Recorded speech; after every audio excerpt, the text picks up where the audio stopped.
right right itu slides පේනවා ගැන හෙනවා right දැන් අද මේ slide මාරුනේ නැත්තම් මට කතා කරලා කියන්න ගිය පාර උනේ අපි වෙන presentation එකක් කරන ගමන්නේ ගියේ I think බැරි වෙලා slide මාරුනේ නැත්තම් අද කතා කරලා කියන්න එතකොට අපි පටන් අරගත්තේ බැංකු විසින් ගනුදෙනුකරුවන්ට සේවය සපයන විවිධ ක්‍රමවේද ඒ යටතේ මම හිතන්නේ ගිය සතියේ අපි කතා කරා ශාඛා බැංකුකරණය සහ ATM පිළිබඳව. ඒතකොට ශාඛා බැංකුකරණය එහි ඇති වාසි අවාසි සාමගින් සේවය සපයන ආකාරය ඊළඟට අපි කතා කරා ATM යන්ත්‍ර වල ආගමනය විකාශනයත් අපි කතා කරානේ. ඒතකොට සාමාන්‍ය ATM යන්ත්‍රයක ඉඳලා අද තියෙන virtual teller යන්ත්‍රය දක්වා කොහොමද මේ ටෙක්නොලොජි එක සහ ATM යන්ත්‍ර වල විකාශනය ඊළඟට අපි කතා කරා common ATM switch එක ගැන ලංකා පේ ගැන කතා කරා. ඒතකොට එහි ඇති වාසි අවාසි කතා කරා ATM වල ඇති වාසි අවාසි කතා කරා. ඉතින් ඒ අනුව ATM යන්ත්‍ර හා සම්බන්ධ දේවල් අපි ඉවර කරා ගිය සතියේ. ඒතකොට අපිට තියෙන ඉතුරු කොටස් දිහා බලන්න ඉතුරු channels දිහා බලන්න අද තියෙන්නේ. ඒතකොට මේ channels යටතේ ඊළඟට අපිට කතා කරන්න තියෙන්නේ අන්තර්ජාල බැංකුකරණය. එතකොට අන්තර්ජාල බැංකුකරණය කියලා කියන්නේ ATM යන්ත්‍ර වලට පස්සේ 1999 වගේ වර්ෂයන් වල බැංකු ශාස්ත්‍රයට ඉන්ට්‍රොඩියුස් කරපු concept එකක්. එතකොට මෙතනදී පරිගණක භාවිතා කරමින් අන්තර්ජාලය හරහා බැංකු කටයුතු සිදු කිරීම අන්තර්ජාල බැංකුකරණය හරහා ඉදිරිපත් කරා. right එතකොට මේ ගනුදෙනුකරුවන්ට මේක ඉදිරිපත් කිරීම හරහා පුළුවන් වුණා ශාඛාවකට යන්නේ නැතුව එහෙම නැත්නම් ATM එකකටවත් යන්නේ නැතුව තමන්ගේ ගෙදර සිට හෝ ලෝකයේ ඕනෑම තැනක ඉඳලා දැන් මේක හරි වැදගත් ලංකාව තුල ඕනෑම තැනක ඉඳලා අන්තර්ජාල පහසුකම් තියෙන ඒකට යාගේ ගෙදර වෙන්න පුළුවන් වෙනත් ස්ථානයක වෙන්න පුළුවන් දුරස්ත ස්ථානයක එහෙම නැත්නම් ලෝකයේ ඕනෑම තැනක ඉඳලා පරිගණක භාවිතා කරලා අන්තර්ජාලය හරහා තමන්ගේ බැංකුවේ ගිණුම් වලට ප්‍රවේශ වෙලා සේවාවන් ලබා ගැනීම සහ ගනුදෙනු කර ගැනීම සඳහා මේ අන්තර්ජාල බැංකුකරණය හරහා පහසුකම් සැලසුණා. එතන මේ අන්තර්ජාල බැංකුකරණය එන්නේ ඉස්සෙල්ලා අපි දන්නවා අතීතයේම තිබ්බේ ශාඛා බැංකුකරණය. ඊට පස්සේ ATM යන්ත්‍ර හඳුන්වා දුන්නා. ඊළඟට ඒ කාලේ වෙනකොට තිබ්බ දුරකථන බැංකු සේවාව. ඒතර ඔබට පුළුවන් වුණා ටෙලිෆෝන් එකේ නම්බරයක් ඩයල් කරලා ඒ නම්බරේ ඩයල් කරාට පස්සේ එන ඔටෝමේටඩ් මැසේජස් වලට නැත්නම් ඔටෝමේටඩ් ආන්සරින් මැෂින් එකකින් යම් සීමිත දේවල් ලබා ගන්න උදාහරණයක් ගිණුමේ ශේෂය බලා ගන්න රයිට් වගේ දේවල් ඉතා සුළු සේවාවන් ටිකක් ලබා ගන්න පුළුවන් වුණා. ඒවා අපි කියවා ටෙලි බැංකින් කියලා නේ. එතකොට මේ විදිහට ආවා මේ ATM බැංකින් ATM හරහා බ්‍රාන්ච් බැංකින් ඊට පස්සේ ටෙලි බැංකින් කියලා දුරකථනය හරහා ඊට පස්සේ ආපු වඩාත්ම වැදගත්ම සහ විශාලතම වෙනස්කම වුණේ මේ අන්තර්ජාල බැංකුකරණය.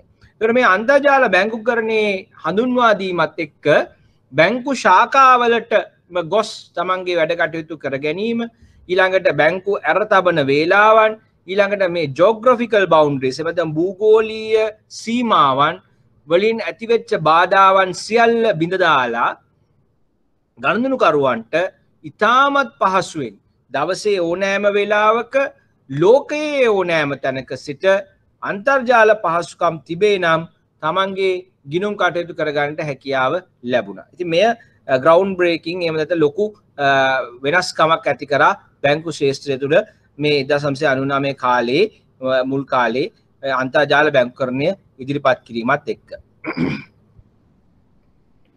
එතකොට මේ අන්තර්ජාල බැංකුකරණය හරහා විශේෂයෙන්ම තමන්ගේ ගිණුම් වල තොරතුරු ලබා ගැනීම ඊළඟට ගිණුම් ආරම්භ කිරීම අපි හිතමු ගිණුම් වල තමන්ට අවශ්‍ය ප්‍රොඩක්ට්ස් හෝ සර්විසස් ලබා ගැනීම ඊළඟට තමන්ගේ ගිණුමේ ඉඳලා තමන්ගේ වෙනත් ගිණුමකට හෝ තවත් තුන්වන පාර්ශවයක ගිණුම් වලට මුදල් ට්‍රාන්ස්ෆර් කිරීම ඊළඟට තමන්ගේ යුටිලිටි බිල්ස් ඒ කියන්නේ විදුලි බිල් ජල බිල්පත් වගේ බිල්පත් ගෙවීම මේ වැනි කටයුතු කරන්න අවස්ථාව සැලසුණා.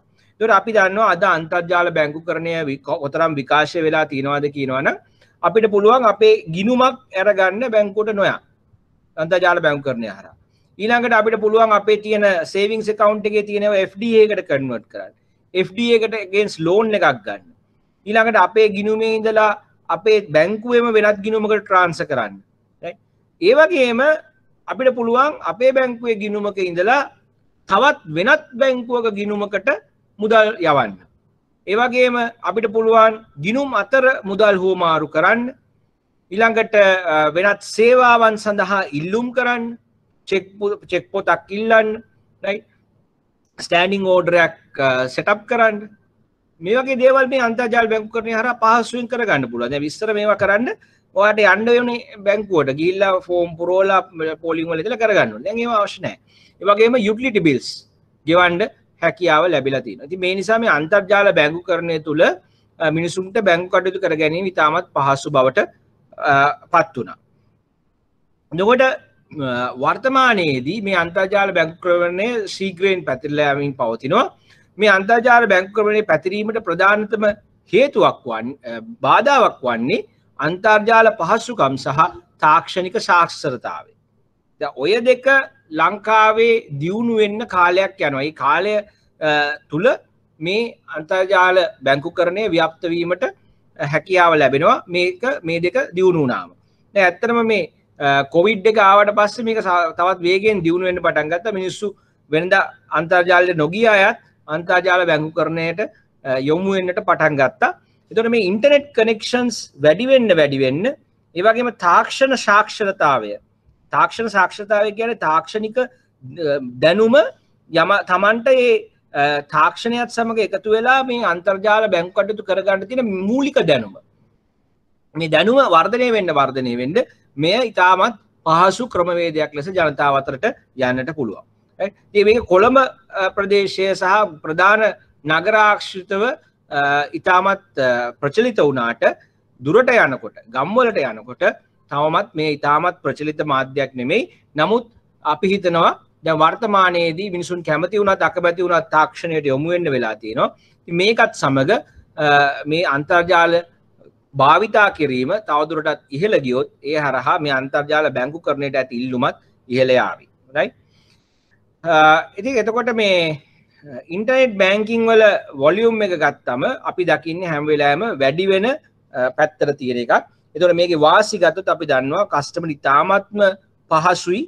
Tamanට කැමති වෙලාවට Tamanගේ ගෙදර ඉඳලා Taman ඉන්න තැනක ඉඳලා Taman රට ගියොත් පිටරටක හරි ඉඳලා Tamanගේ බැංකු කටයුතු කරන්න පුළුවන්.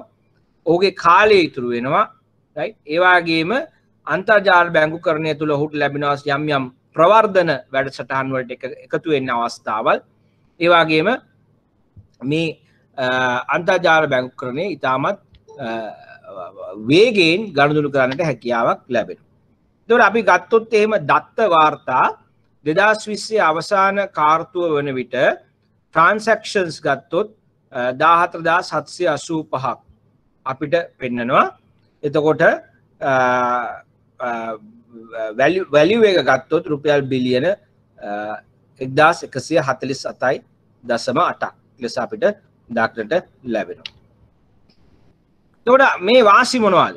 සරලව ගත්තොත් ඉතා වේගවත් පහසුවෙන් දවසේ පැය 24 පුරා සහ අවුරුද්දේ දින 365 පුරාවටම බැංකු කටයුතු සිදු කරන්නට හැකියාව ලැබෙනවා. ලෝකයේ ඕනෑම තැනක ඉඳලා තමන්ගේ බැංකුවට ප්‍රවේශ වෙලා බැංකු කටයුතු කරන්නට පුළුවන්. මේ ඊටාම සුවිශේෂ දෙයක්. මේ නිසා අර භූගෝලීය සීමාවන් කියන එක නැති වෙලා ගියානේ. බෝඩර්ලස් ලෝකයේ UK ගියත් කොහෙ ගියත් ඇමරිකාවට ගියත් ජපානයට ගියත් රුසියාවට ගියත් තමන් ඉන්ටර්නෙට් එක කරා තමන්ගේ බැංකුවට එන්න පුළුවන්. ඒකට භූගෝලීය සීමාවන් නියත් වෙනවා. ඊළඟට බැංකු කටයුතු සඳහා යන කාලය ශ්‍රමය අඩුයි. right? අග්ගාලා විනාඩි 2කින් තමන්ගේ බැංකු කටයුතු කරන්නට පුළුවන්.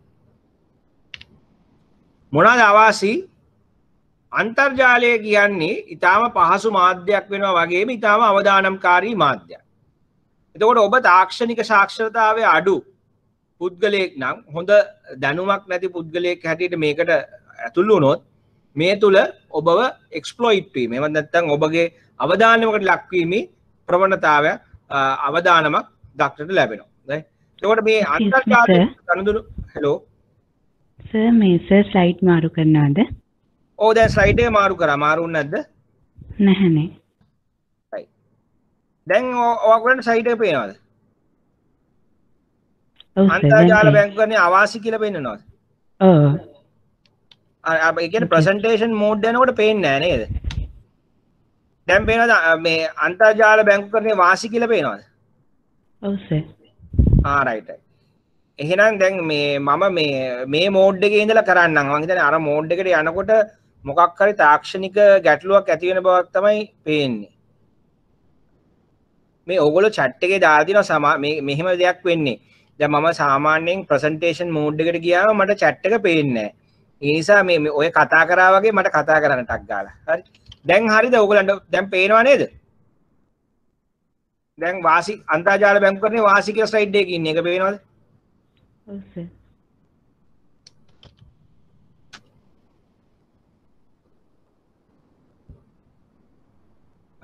මේ මට කවුරුද උත්තරයක් දෙන්න ප්ලීස් මේ පේනවද මේ අන්තර්ජාල බැංකුකරණය මෙහි වාසි කියලා ස්ලයිඩ් එක පේනවද?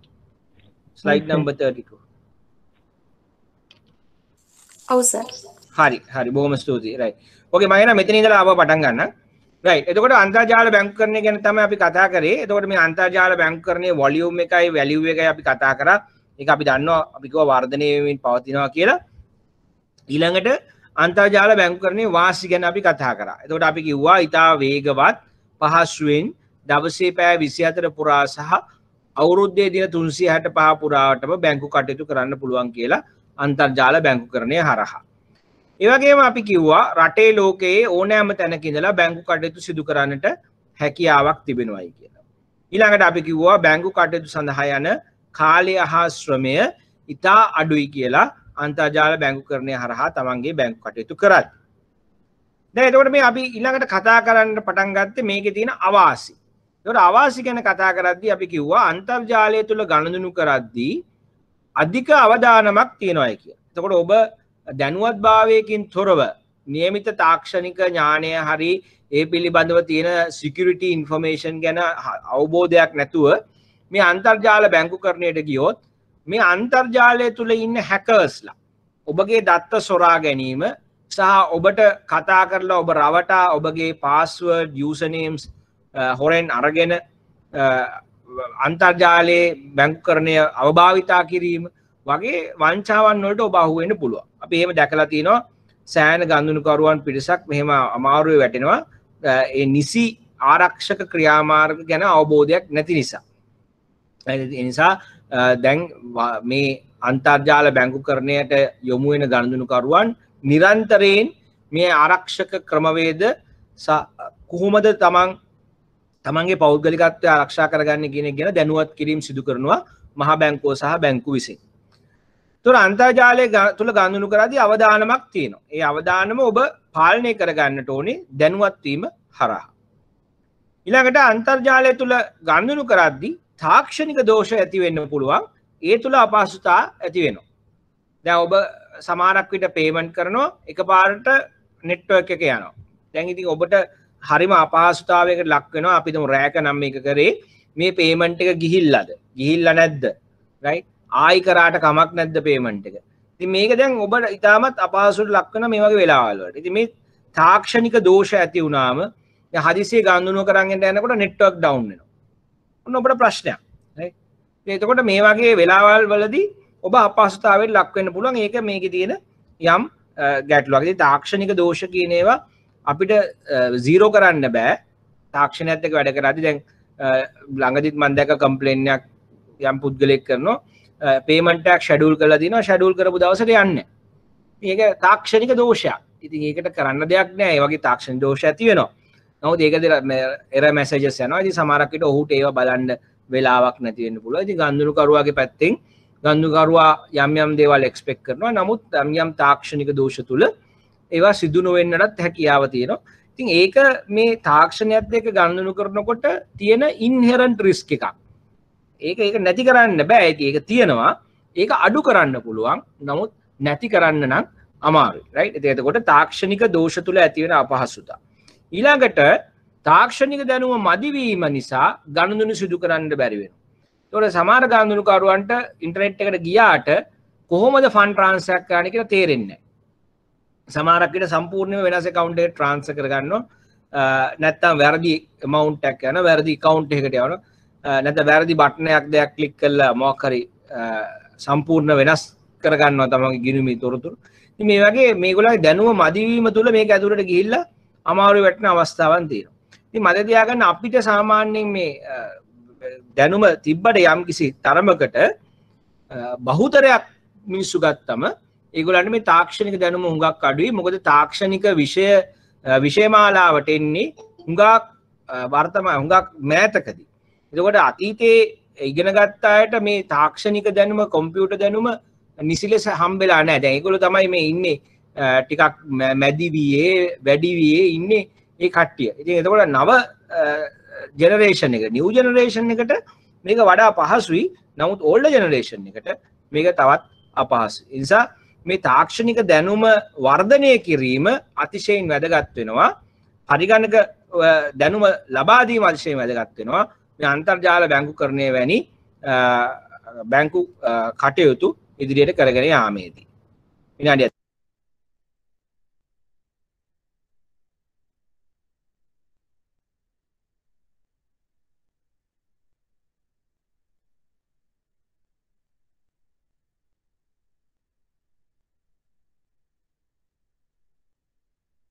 ප්‍රසන්ටේෂන් එකයි දෙකම පේනවාද? right මාවත් පේනවා ප්‍රසන්ටේෂන් එකත් පේනවා ඇහෙනවානේ right okay එහෙනම් අපි ආපහු කරගෙන right මේ මට දැන් ඕගොල්ලන්වත් පේන්න පටන් අරන් තියෙන්නේ right ඒක හොඳයි මේ ඇතැම් අය කැමරාස් එහෙම ඔන් කරගෙන ඉන්නවා ඒක හොඳයි පොඩ්ඩක් බලා ගන්න කවුද ඉන්නේ කියලා කැමරා ඔන් කරගෙන නිදාගත්තේ නැත්නම් තමයි හොඳ right right okay අපි මේ මෝඩ් එක මාරු කරා එතකොට මට මේ ඉන්න අයව ඔයගොල්ලන්ව පේනවා එතකොට දැන් ඔයගොල්ලන්ට ප්‍රශ්නයක් ඇහුවොත් මට ඔයගොල්ලන්ව බලා ගන්න පුළුවන් right එහෙමනම් අපි ආපහු යන් මේ අපේ තැනට අපි ඉදී මේ අන්තර්ජාල බැංකුකරණය ගැන එතකොට තාක්ෂණික දැනුම ගැන එතකොට මම කියන්න හදන්නේ එතකොට බැංකු වලට මේ අන්තර්ජාල බැංකුකරණය කියන එක ඉතාමත් වාසිදායක දෙයක් මොකද බැංකු අන්තර්ජාල බැංකුකරණය හරහා ගනුදෙනුකරුවන්ට වඩා පහසුවෙන් බැංකු කටයුතු කරගන්නත් පුළුවන් ඒ වගේම අන්තර්ජාල බැංකුකරණය තුළ ශාඛාවලට එන බර්ඩන් එක අඩු වෙනවා. එහෙමනම් බැංකු මේක ප්‍රචලිත කිරීම සඳහා දායක වෙන්නට ඕනේ.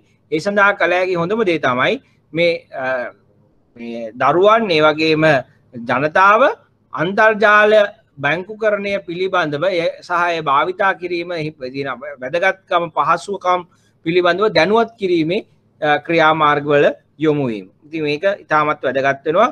ඒ වගේම මේ අන්තර්ජාල පහසුකම් රට පුරා ව්‍යාප්ත වෙන්න මෙහි දියුණුවක් ඇති වෙන්නට හැකියාව ලැබෙනවා. right. එතකොට අපි අන්තර්ජාල බැංකුකරණය ගැන කතා කරේ. එතකොට මේ අන්තර්ජාල බැංකුකරණයෙන් එහාට ගියාට පස්සේ අපිට එන්න ගත්තේ ජංගම දුරකථන බැංකුකරණය. අපි කියනවා මොබයිල් බැංකින් නේ. එතකොට මොබයිල් බැංකින් වල තිබෙන වෙනස තමයි මෙතනදී ස්මාර්ට්ෆෝන් එකක් හෝ වෙනත් ජංගම දුරකථනයක් භාවිතා කරලා බැංකුවේ පරිගණක පද්ධතියට එක් වෙලා බැංකු කටයුතු සිදු කිරීම තමයි සිදු වෙන්නේ. right. එතකොට මෙතනදී අන්තර්ජාලය සහිත පරිගණක යන්ත්‍රයක් භාවිතා කරනවා වෙනුවට ස්මාර්ට්ෆෝන් එකක් හරහා ජංගම දුරකථනයකින් ඔබට පුළුවන් බැංකුවේ පරිගණක පද්ධතියට ඇක්සස් කරලා බැංකු කටයුතු සිදු කරන්නට. right. එතකොට මෙය තව දුරටත් මිනිසුන්ගේ ජීවිත පහසු කරා. ඉස්සර ලැප්ටොප් එකක් හරි ගෙදර තියෙන ඩෙස්ක්ටොප් එක හරි හොයාගෙන යන්න ඕනේ.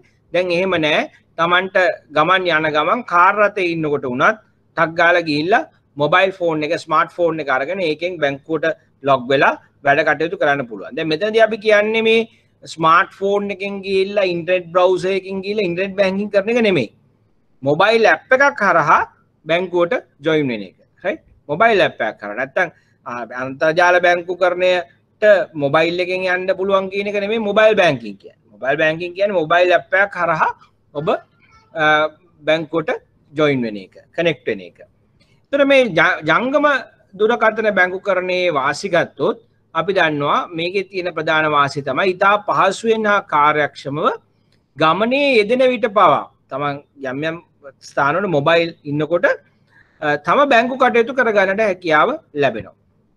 මේක තමයි මේ අන්තර්ජාල බැංකුවරෙන් එහාට ගිය එක. එතකොට මොබයිල් ඇප් එකක් හරහා ටක් ගාලා ජොයින් වෙනකොට ඔබට පුළුවන් ඉතා පහසුවෙන් කාර්යක්ෂමව තමන් ඕනෑම තැනක ඉන්නකොට ගමන් කරන විට පවා බැංකු කටයුතු සිදු කරන්න.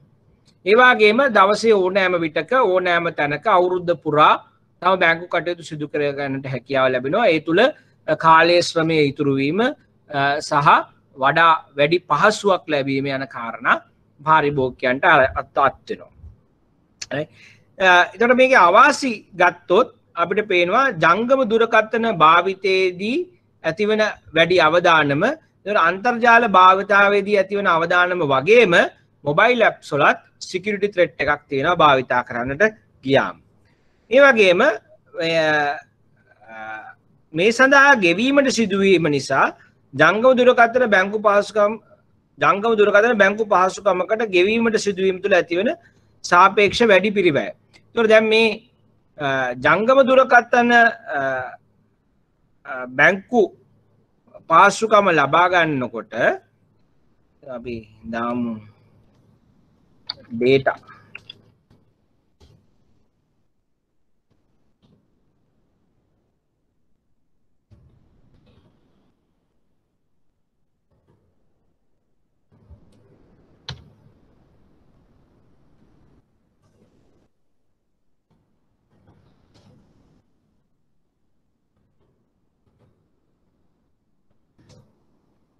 ඩේටා සඳහා ගෙවීමට සිදුවීම සහ නිසා සහ ජංගම දුරකථන බැංකු පහසුකමකට ගෙවීමට සිදුවීම තුළ ඇතිවන සාපේක්ෂව වැඩි පිරිවැය. මේකේ අදහස් කරන්නේ ඔබ මේ ඇප් එකක් ලබා ගැනීමේදී ඒ සඳහා යම් ගෙවීමක් සිදු කිරීමට හෝ ඩේටා වලට මුදල් වියදම් කිරීමට සිදුවීම නිසා යම් කිසි වැඩි පිරිවැයක් ඔබට ඇති වෙනවා. නමුත් සාපේක්ෂව ගත්තම ඔබට සිදුවන බැංකුවකට ගිහිල්ලා කරගන්න යන වියදමට වඩා ඉතා අඩු වියදමක් තමයි යන්නේ මේ ජංගම දුරකථන හරහා බැංකු කටයුතු සිදු කර ගැනීම. නමුත් වර්තමානයේදී සිටින පුද්ගලයන් දිහා බලද්දී ලංකාවේ තිබෙන ආදායම් තත්ත්වයත් එක්ක බලනකොට ඇතැම් විට මේ ඩේටා වලට යන වියදමත් සිග්නිෆිකන්ට් දෙයක් හැටියට මිනිස්සු සලකනවා. ඒ නිසා මේ ජංගම දුරකථන බැංකුකරණයට තියෙන ප්‍රධාන බාධාවක් ලෙස අපි දකින්නේ එකක් තමයි හැමෝටම ස්මාර්ට් ෆෝන්ස් නැහැ.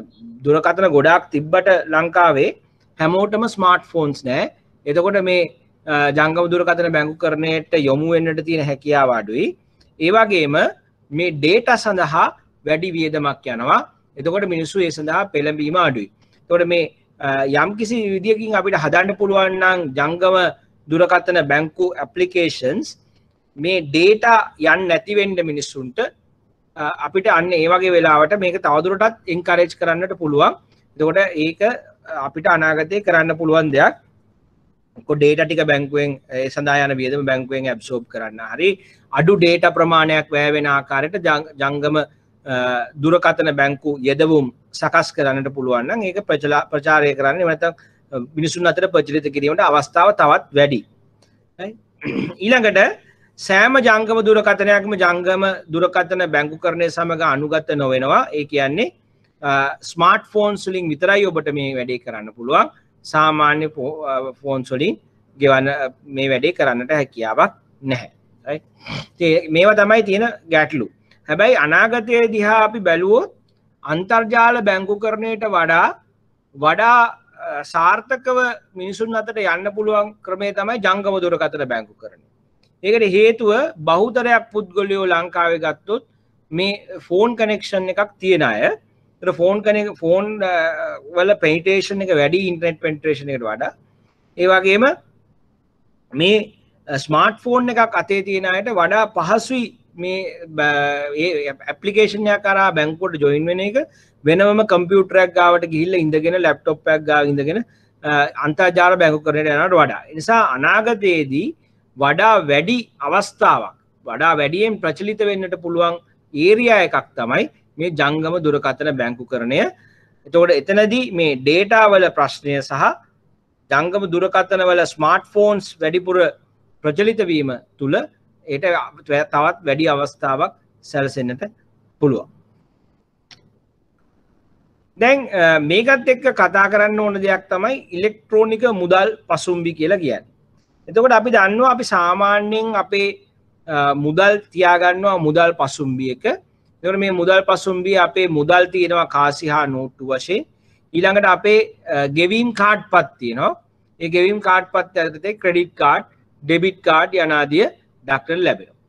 දැන් මේ ඉලෙක්ට්‍රෝනික ගණන්දුණු කරද්දී උදාහරණයක් ලෙස ඔබ මොබයිල් ඇප් එකකින් හරි අන්තර්ජාල බැංකුකරණය හරහා හරි ගණන්දුණු කරද්දී දැන් මේ ෆිසිකල් පර්ස් එකේ සල්ලි තිබිලා වැඩක් නැහැ.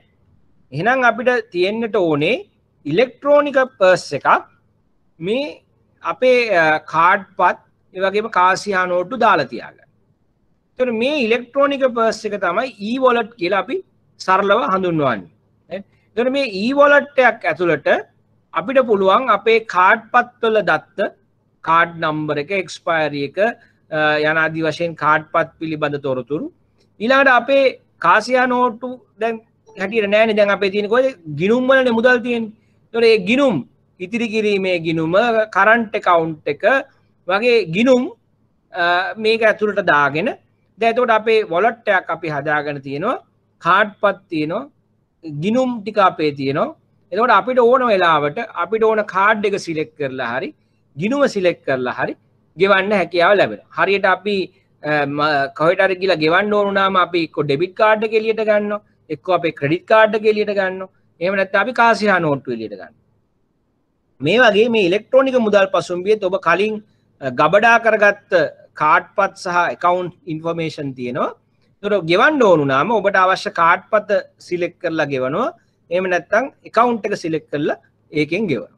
ඉතින් මේක තමයි මේ ඉලෙක්ට්‍රෝනික පර්ස් එකේ concept එක. right? ඒතකොට අපි කියනවා ඉලෙක්ට්‍රෝනික වශයෙන් ගනුදෙනු කිරීම සඳහා අවස්ථාව සලසන ඉලෙක්ට්‍රෝනික උපකරණයක් හෝ එම සේවය ලබා දෙන ක්‍රමවේදයක් ලෙස ඉලෙක්ට්‍රෝනික මුදල් පසුම්බිය හඳුන්වා දිය හැකිය. ඉලෙක්ට්‍රෝනික මුදල් පසුම්බියකට පුද්ගලයෙකු සතු ණය කාඩ් පත්, හර කාඩ් පත්. ණය කාඩ් පත් කියන්නේ ක්‍රෙඩිට් කාඩ් පත්, හර කාඩ් පත් කියන්නේ ඩෙබිට් කාඩ් පත්. බැංකු ගිණුම් සම්බන්ධ කරන්නට පුළුවන්. right? ඊට පස්සේ ඒවා භාවිතා කරලා ගෙවීම් කරන්න පුළුවන්. මේක තමයි මේ concept එක. එතකොට මේකෙන් එහා ගිහිල්ලා ඩිජිටල් concept එකත් එක්ක ආව cryptocurrency e-wallets. එතකොට මේ cryptocurrency e-wallet එක ඔයාට පුළුවන් cryptocurrencies store කරන්න. උදාහරණයකට Bitcoin, Ethereum වගේ cryptocurrencies ඔයාට මේමයි store කරන්න පුළුවන්.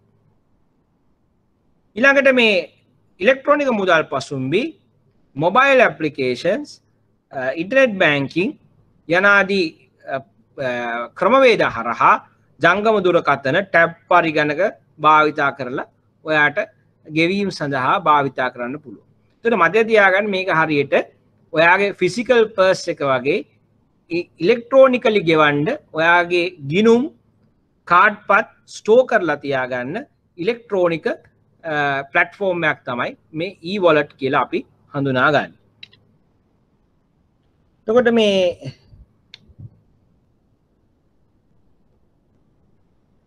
e-wallet එක වාසි ගත්තොත් e-wallet එක භාවිතා කිරීමේ පහසුව තියෙනවා. ඒකට කාඩ් පත් අංක රහස්‍ය අංක ආයි දාන්න දෙයක් නැහැ. එකපාරක් වා ස්ටෝර් කරාට පස්සේ ඒක ඒ විදිහටම තියෙනවා. ඉතින් ඔබට පුළුවන් ටක් ගාලා ඒක අරගෙන පාවිච්චි කරන්න.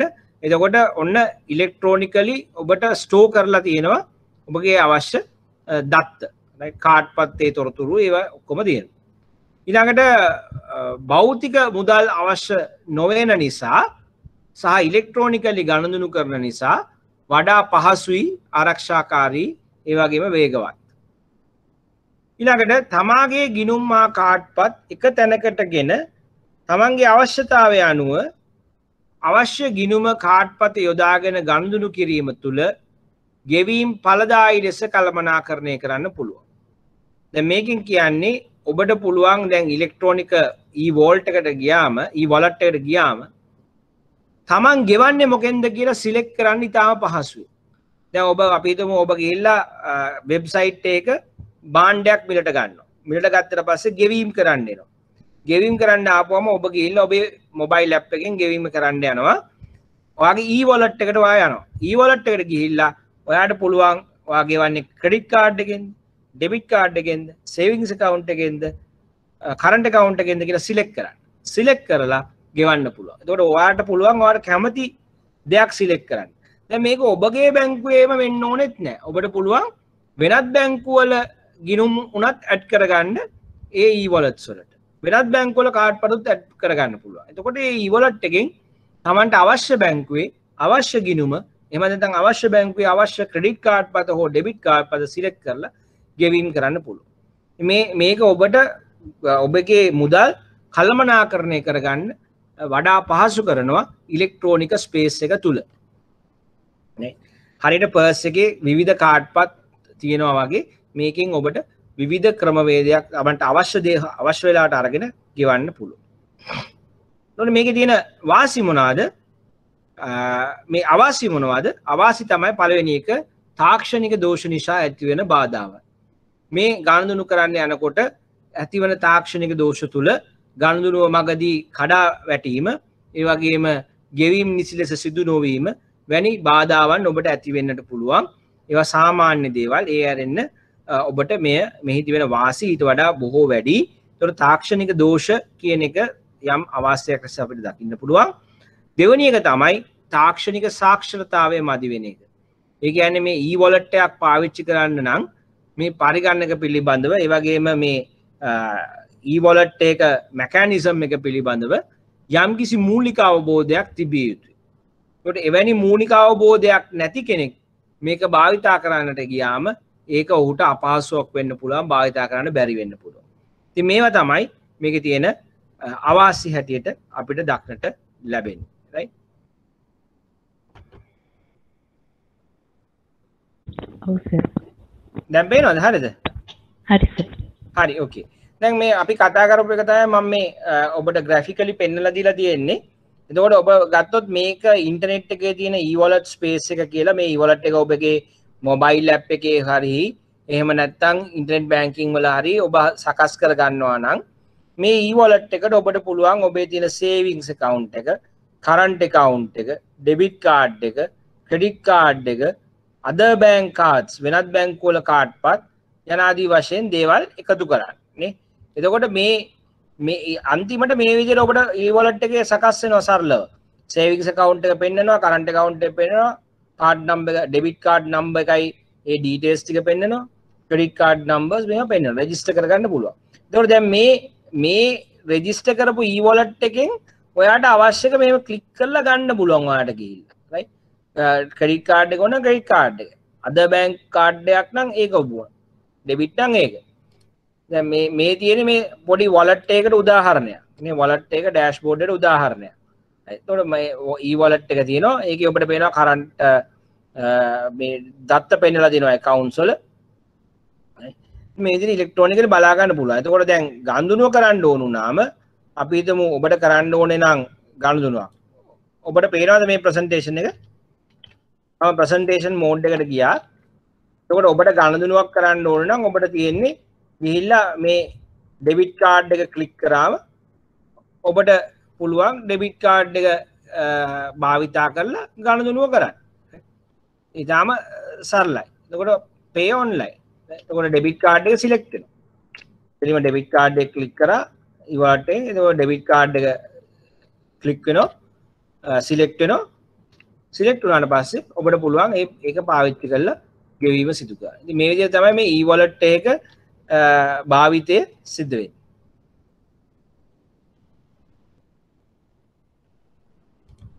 right. එතකොට e-wallet එකෙන් ඊළඟට අපි යනවා kiosk බැංකුකරණයට. right. එතකොට kiosk බැංකුකරණය ගත්තම අපි දන්නවා පරිගණක තාක්ෂණය සහ තාක්ෂණික උපකරණ යන්ත්‍ර යොදාගෙන ගණනුකරුවන්ට තම බැංකු කටයුතු තනියම සිදු කර ගැනීමට පහසුකම් සලසන තැනක් තමයි මේ kiosk බැංකුකරණය කියලා අපි දකින්නේ. එතකොට දැන් සාමාන්‍යයෙන් අපි දන්නවා අපි හැමතැනම ගිහිල්ලා ශාඛාවන් අරින්න බෑ. right? එතකොට අපිට හැමතැනම ගිහිල්ලා ඒ වගේම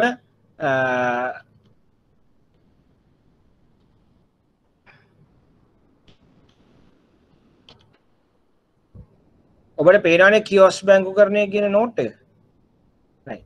ඒතර මේ කියොස් බැංකුකරණය යටතේ අපි කියන්නේ දැන් අපිට හැමතැනම ගිහිල්ලා මේ ශාඛාවන් අරින්න බෑ.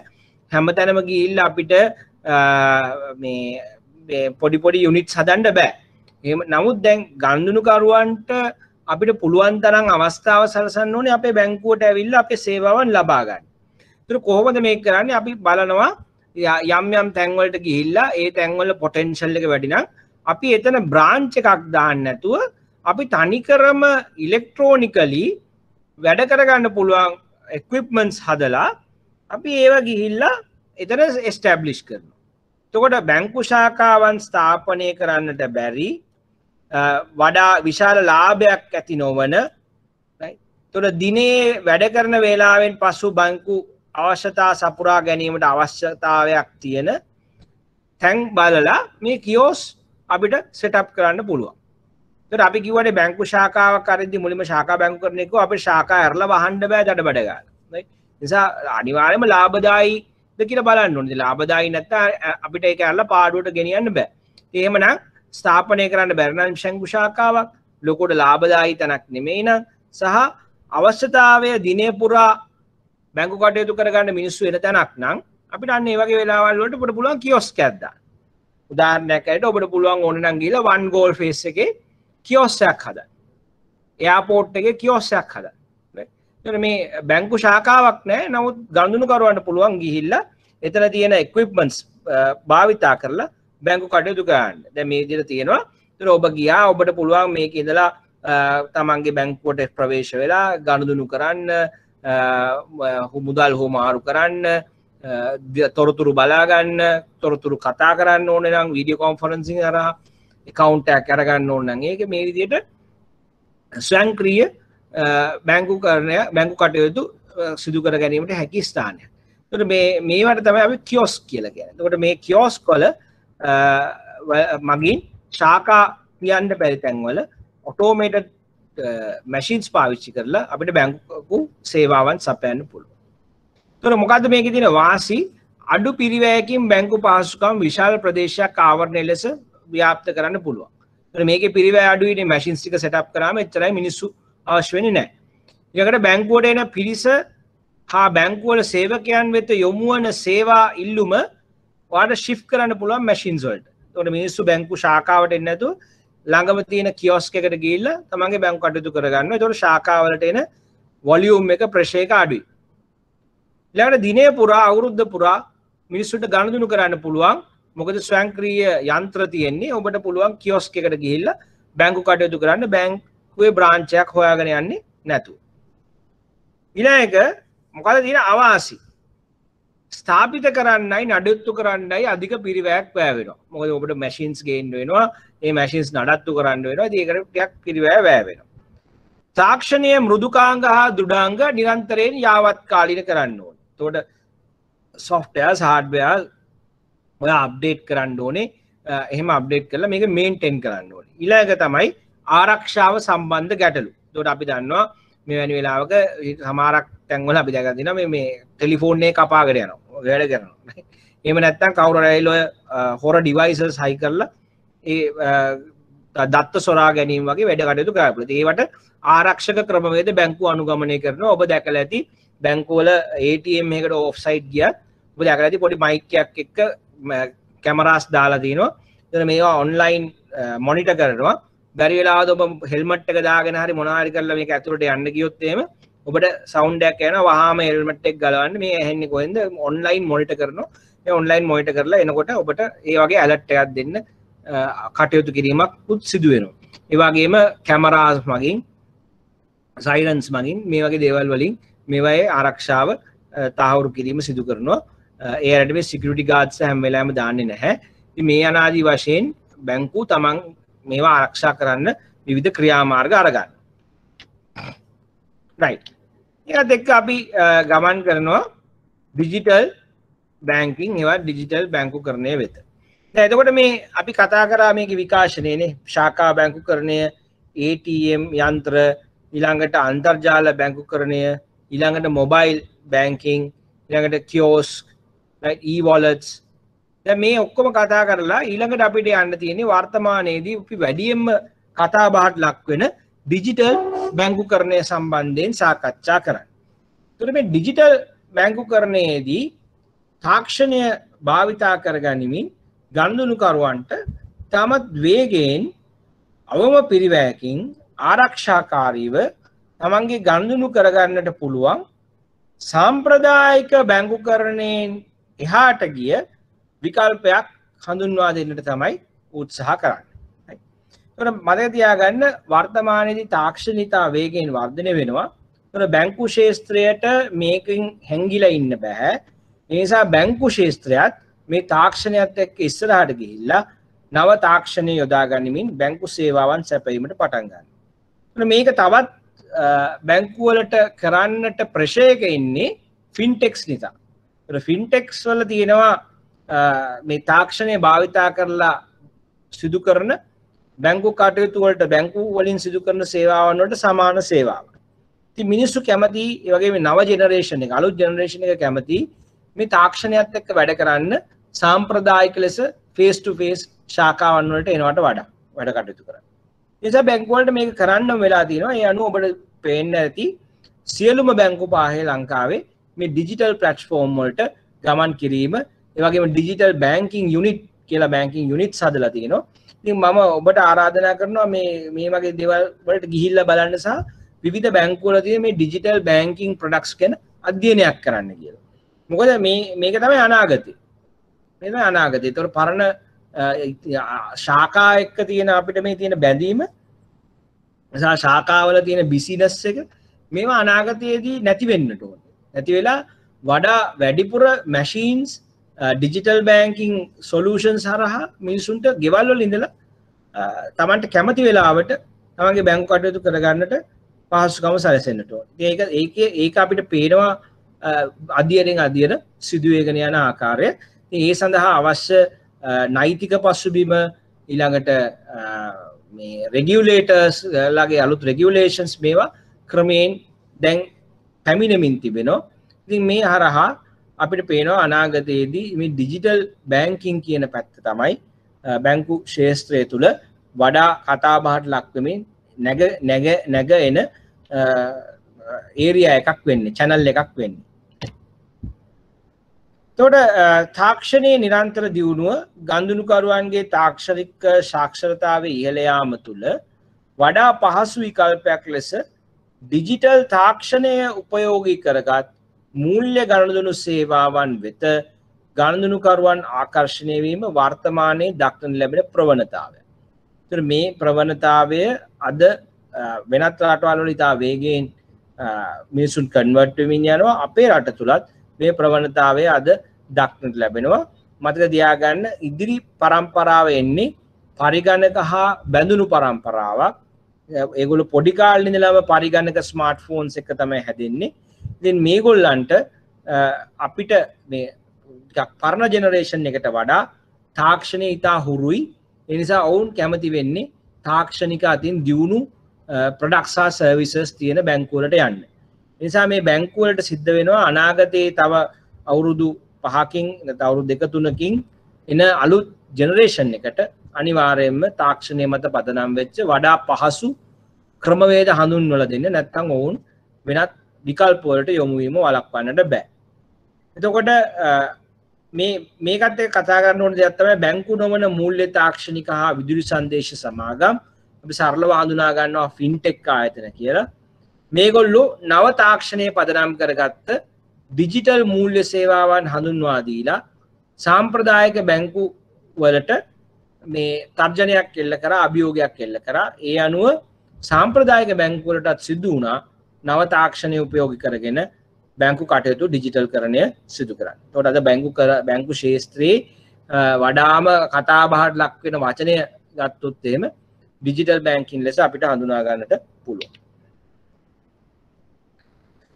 එතකොට මේ ෆින්ටෙක් ආයතන ගත්තම අපි දන්නවා බැංකුවල මුදල් ගෙවීම පියවීම සිදු කරන අතරමැදි කාර්ය මගහැරලා මුදල් ගෙවන්නා හා ලබන්නා ඍජුවම සම්බන්ධ වීමට අවස්ථාව සලසන ඩිජිටල් වේදිකාවක් එහෙම නැත්නම් ඩිජිටල් ප්ලැට්ෆෝම්ස් සකස් කිරීම තමයි මේ ෆින්ටෙක් ආයතන විසින් සිදු කරේ.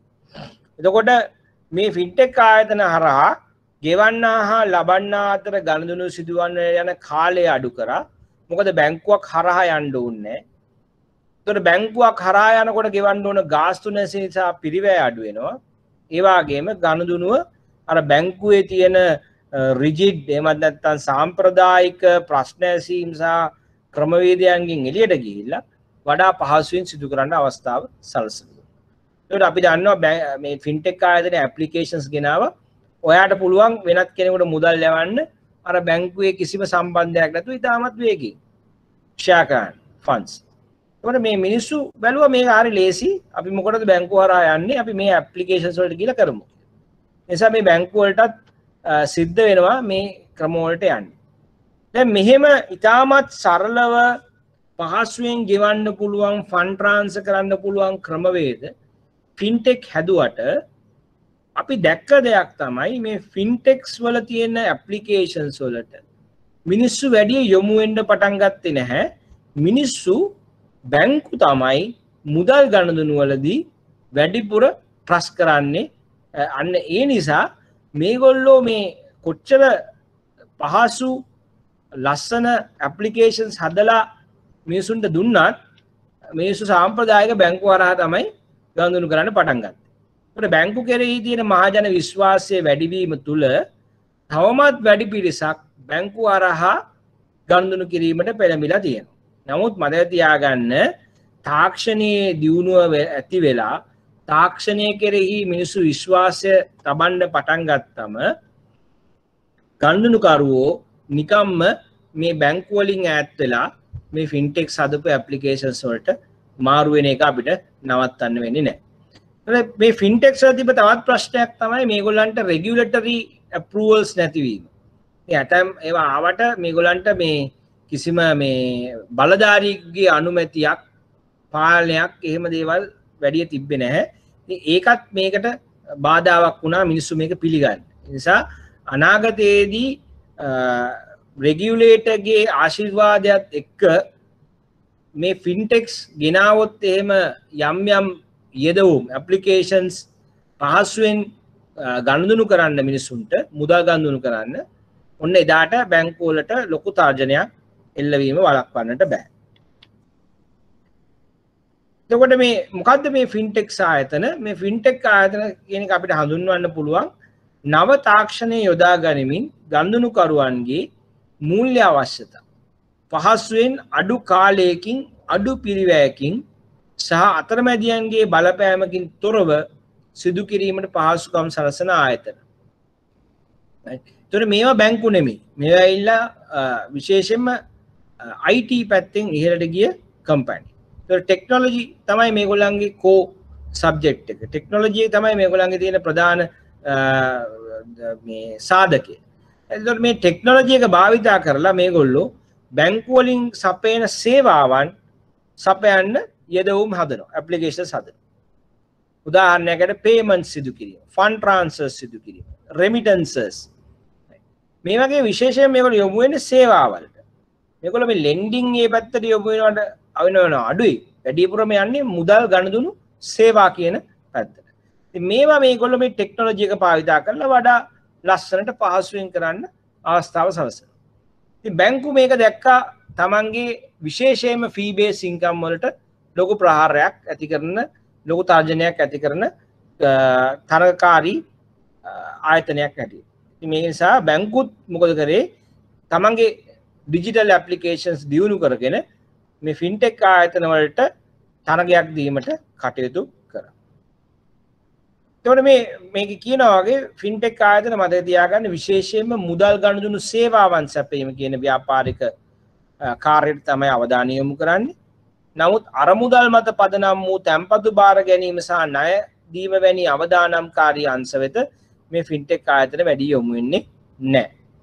ඒ අනුව බැංකුවල ගාස්තු මත පදනම් වූ ව්‍යාපාරික කටයුතු වලට තමයි මේගොල්ලෝ බලපෑම ඇති කරන්නේ. එතකොට මේ ෆින්ටෙක් ආයතනවල ප්‍රධානම දේ තමයි ගනුදෙනුකරුවන්ට වේගයෙන් සහ අඩු පිරිවැයකින් ගනුදෙනු කරන්නට ඉඩ ලබා දීලා තාක්ෂණයට ලැබි ගනුදෙනුකරුවන් ආකර්ෂණය කර ගැනීමට කටයුතු කිරීමට ඇති හැකියාව.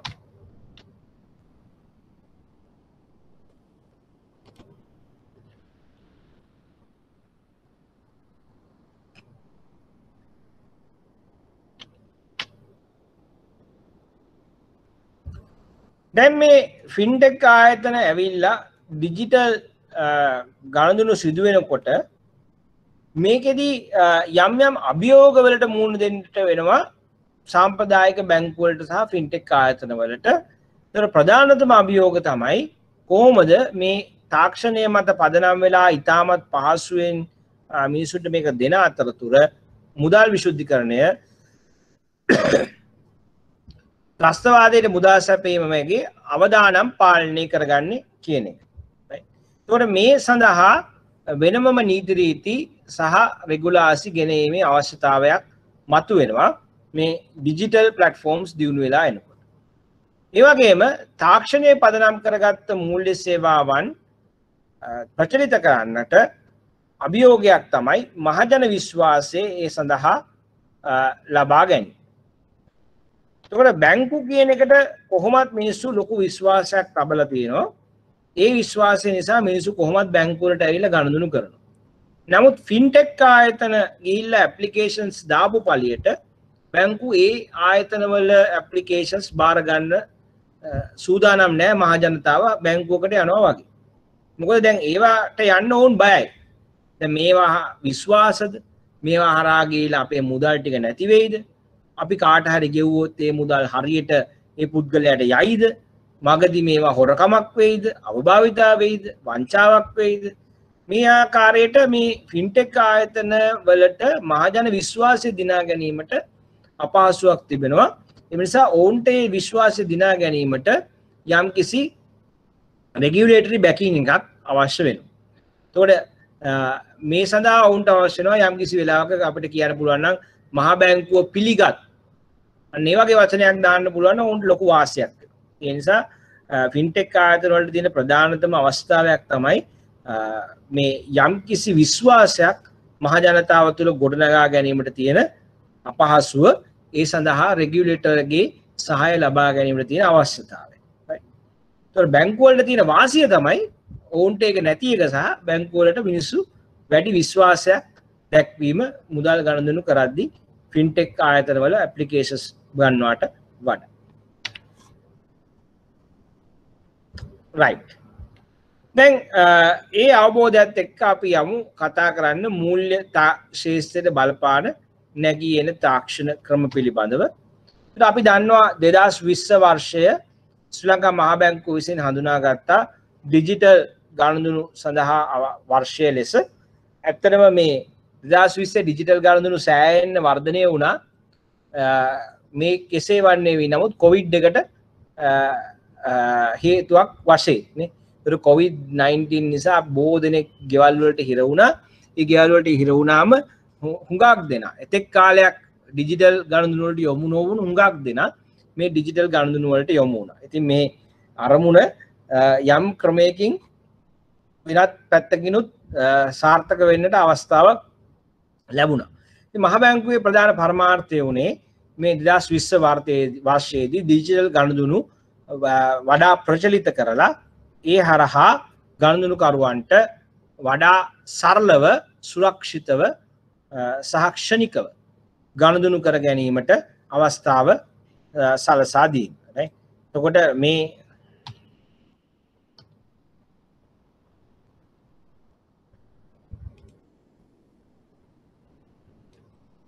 ඔබ දකින්නේ මහා බැංකුව විසින් ගනු ලැබූ නිවේදනය ඩිජිටල් ගනුදෙනු වර්ෂය 2020 ඩිජිටල් ගනුදෙනු සරලයි සුරක්ෂිතයි ක්ෂණිකයි නේ. එතකොට ඩිජිටල් 2020 වැඩසටහන. මේ ගෙවීම අපි එවීම දෙපාර්තමේන්තුව මගින් මේ වැඩසටහන ක්‍රියාත්මක කරා. ඉතින් මේ 2020 දී අපි ඩිජිටල් ගනුදෙනු ප්‍රචලිත කරමින් ඉදිරියට යන්නට මූලික අඩිතාලම සකස් කරා. එතකොට මහා බැංකුව වාර්තාව ගත්තම 2019 මේ විදිහට සටහන් වෙනවා. මහා බැංකුව විසින් 2020 වසර ඩිජිටල් ගනුදෙනු වර්ෂය ලෙස ප්‍රකාශයට පත් කරන ලදී. මෙම ආරම්භය සඳහා වෙළඳන් සහ මූල්‍ය ආයතන සේවකයන් ඇතුළු මහ ජනතාවගේ ඩිජිටල් ගනුදෙනු පිළිබඳව දැනුවත්භාවය, පුවත්පත් දැන්වීම්, සම්මුඛ සාකච්ඡා, මාධ්‍ය සාකච්ඡා සහ ගුවන් විදුලි විකාශන භාවිතා කරමින් වැඩි දියුණු කිරීම අරමුණු කර ගන්නා ලදී. රට පුරා ඩිජිටල් ගනුදෙනු වර්ෂය දැනුවත් කිරීමේ වැඩසටහන ක්‍රියාත්මක කිරීම සඳහා කමිටුවක්ද පත් කරන ලදී. මේ ආකාරයට ඩිජිටල් ගනුදෙනු වලට ජනතාව පොළඹවන්න, ඒ පිළිබඳව ඔවුන් දැනුවත් කරමින් මේක ප්‍රොමෝට් කරන්න 2020 වර්ෂයේදී මහා බැංකුව මූලිකත්වයේ ගත්තා. එතකොට එය තාම නැවතිලා නැහැ. වර්තමානයේදී මහා බැංකුව මේ කාර්යය සිදු කරන් යනවා. පුළුවන් තරම් කෑෂ්ලස් සොසයිටි එකක්, එහෙමත් නැත්නම් කෑෂ්ලස් ඉකොනොමි එකක්, ඩිජිටල් ඉකොනොමි එකක් කරා ගමන් කිරීම තමයි ඔවුන්ගේ පරමාර්ථය වෙන්නේ. ඒ සඳහා බැංකු පොළඹවමින්, ජනතාව දැනුවත් කරමින්, නව නීති රෙගුලාසි සකස් කරලා ඒ තාක්ෂණික දියුණුව පහසු කරමින් මහා බැංකුව කටයුතු කිරීම දක්නට ලැබෙනවා. අඩු මුදල් භාවිත සමාජයක් less cash society කරා පිවිසීමට අවධානය යොමු කරමින් නව්‍ය ගෙවීම් නිෂ්පාදන සඳහා පහසුකම් සැපයීම, විද්‍යුත් ගෙවීම් ප්‍රවර්ධනය කිරීම, ගෙවීම් යාන්ත්‍රණයන් අතර ප්‍රමිතිකරණය සහ අන්තර්ක්‍රියාකාරීත්වය වැඩි දියුණු කිරීම, ගෙවීම් පද්ධති ආරක්ෂාව ශක්තිමත් කිරීම සහ ගෙවීම් ක්‍රම පිළිබඳව මහජනතාව දැනුවත් කිරීම සඳහා පියවර ගැනීම යන අංශාව අනාවරණය කරමි. 2020-22 සඳහා වූ ඉදිරි දැක්ම ජාතික ගෙවීම් කවුන්සිලය විසින් සකසන ලදී. ඒකට ඔබට පේනවා ඉදිරි දැක්ම මොකක්ද කියලා නේ. ඉදිරි දැක්ම තමයි less cash society, අඩු මුදල් භාවිත සමාජයක් කරා පිවිසීම. මේ මුදල් භාවිතය කියන්නේ සෑහෙන කරදරකාරී වැඩක්. එකක් තමයි මුදල් print කරන්න විශාල වියදමක් වැය වෙනවා. ඊළඟට මේ මුදල් භාවිතා කිරීමේදී විශාල ගැටලු පවතිනවා නේ.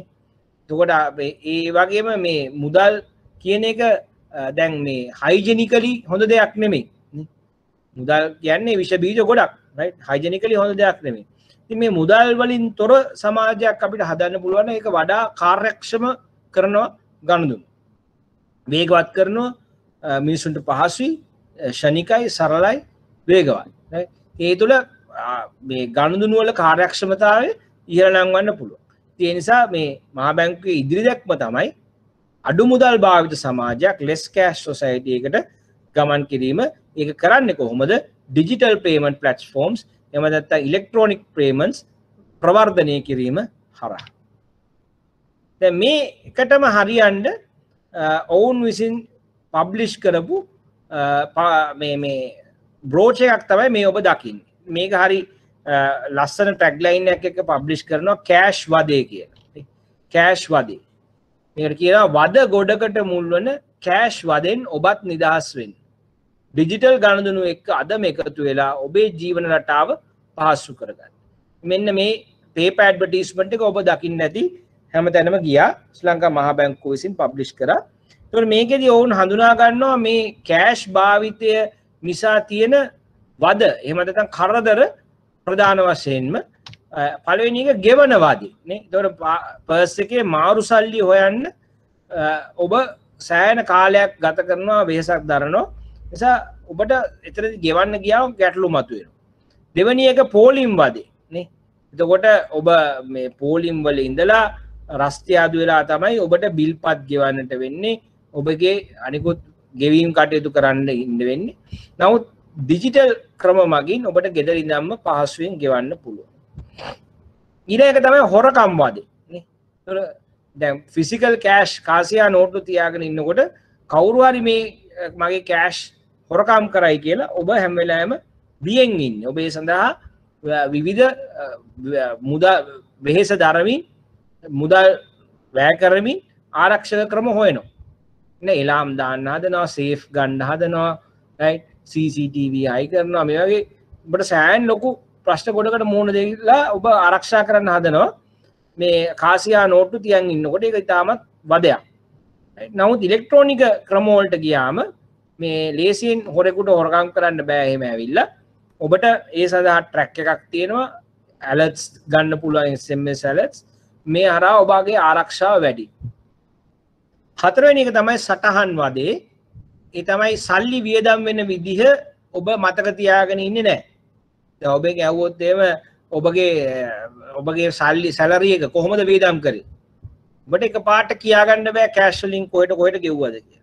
නමුත් ඔබ කාඩ් පතක් හරි ඉලෙක්ට්‍රොනික ක්‍රමයක් භාවිතා කරලා ගෙවුවා නම් ඔබට මාසයේ අවසානයේ ස්ටේට්මන්ට් එකක් ගන්න පුළුවන්. ඒ ස්ටේට්මන්ට් එකේ පෙන්නනවා ඔබ කොච්චර මුදලක් මොන තැන්වල මොන විදියට වියදම් කරාද කියලා. ඒතකොට ඔන්න ඔබට පහසුවෙන්ම ඔබගේ වියදම් පිළිබඳව සටහන් ලබා ගන්නට පුළුවන්. ඒ තුල ඔබට ඔබේ මුදල් කළමනාකරණය කර ගැනීමේ හැකියාව දියුණු කර ගන්නට පුළුවන්. ඔන්න හඳුනාගත්තා. දැන් මේවා ඔබ මම හිතනවා මතක තියාගන්න අවශ්‍යයි කියලා. මොකද දැන් මේ ඔබ දැක්කනේ මහා බැංකුවේ 2022 දැක්මක් තියෙනවානේ. less cash society එක. ඒක දැක්මට යනකොට මේ දැනුවත් කිරීම කරගෙන යන්නේ. එතකොට මේ ඔවුන් කරපු ප්‍රධාන දැනුවත් කිරීමක් තමයි මේ කෑෂ් වල තියෙන කරදරේ. ඒකට ඒගොල්ලෝ කොටස් හතරකට වර්ග කරලා ගෙවන වදේ, පෝලිම් වදේ, හොරකම් වදේ, සටහන් වදේ කියලා ඔවුන් දක්වනවා මේකේ තියෙන ඩ්‍රෝබැක්ස් නේ අවාසි. ඉතින් මේවා ඔබ දැනගෙන ඉන්න ඕනේ විභාගයට යනකොට. ඊළඟට මේකේ මේ අන්තික තියෙනවා වෙලෙන්දන්ට ඇඩ්‍රස් කරලා. දැන් මේ කලින් ඇඩ්‍රස් කරලා තියෙන්නේ ගනුදෙනු කරුවන්ට. ඇයි ඔබ සල්ලි නැතුව ඉලෙක්ට්‍රොනික ක්‍රම වලින් ගෙවීම් කරන්න ඕනේ කියලා. ඊළඟට වෙලෙන්දන්ට දැනුවත් කිරීමක් කරනවා. ඇයි ඔබ මේ ඉලෙක්ට්‍රොනික ක්‍රම වලින් මුදල් ලබා ගැනීමට යොමු වෙන්න ඕනේ කියලා. උදාහරණයකට QR code එක, POS machines මේවා භාවිතා කරන්න ඕනේ කියලා. එතනත් පළවෙනි එක තමයි මාරුවදී. දැන් ඔබ ෂොප් එකක් නම් කරන්නේ. ඔබ සුපර් මාකට් එක කැෂියර් කෙනෙක් නම්. ඔබට මේ මාරු සල්ලි දෙන එක ලොකු වදයක් නේ. මම දැක්කා එකපාරක් අර මේ කීල්සේ එක පොලිමේ රණ්ඩු කරනවා පුද්ගලයෙක් 750ක් කියලා. ඒ ඔහු කියනවා මගේ 750 මට දෙන්න. ළමයා කියනදි 750ක් නෑ සර්. මම කියනවා එහෙම හරියන්නේ නෑ. කොහෙන් හරි ඔයලා මට 750 ඕන. ඒතර මොකක් හරි මේ මිනිස්යාගේ මානසික ප්‍රශ්නයක් වෙන්න ඕනේ. නමුත් ඉතින් ඔහු කරදර කරනවා. right? ඉතින් මේ හරි කරදරයක්. කොහොමද 750 දෙන්නේ? right? ඒකට සමාජයට ඔබට 7 ගණන් අමතක කරන්න වෙනවා. right? එහෙම නැත්නම් ගනුදෙනු කරුවෝ ඔබට බයිනවා මාරු දෙන්නේ වංචා කරනවා. ඉතින් මේක හරි කරදරයක් වෙලෙන්දට.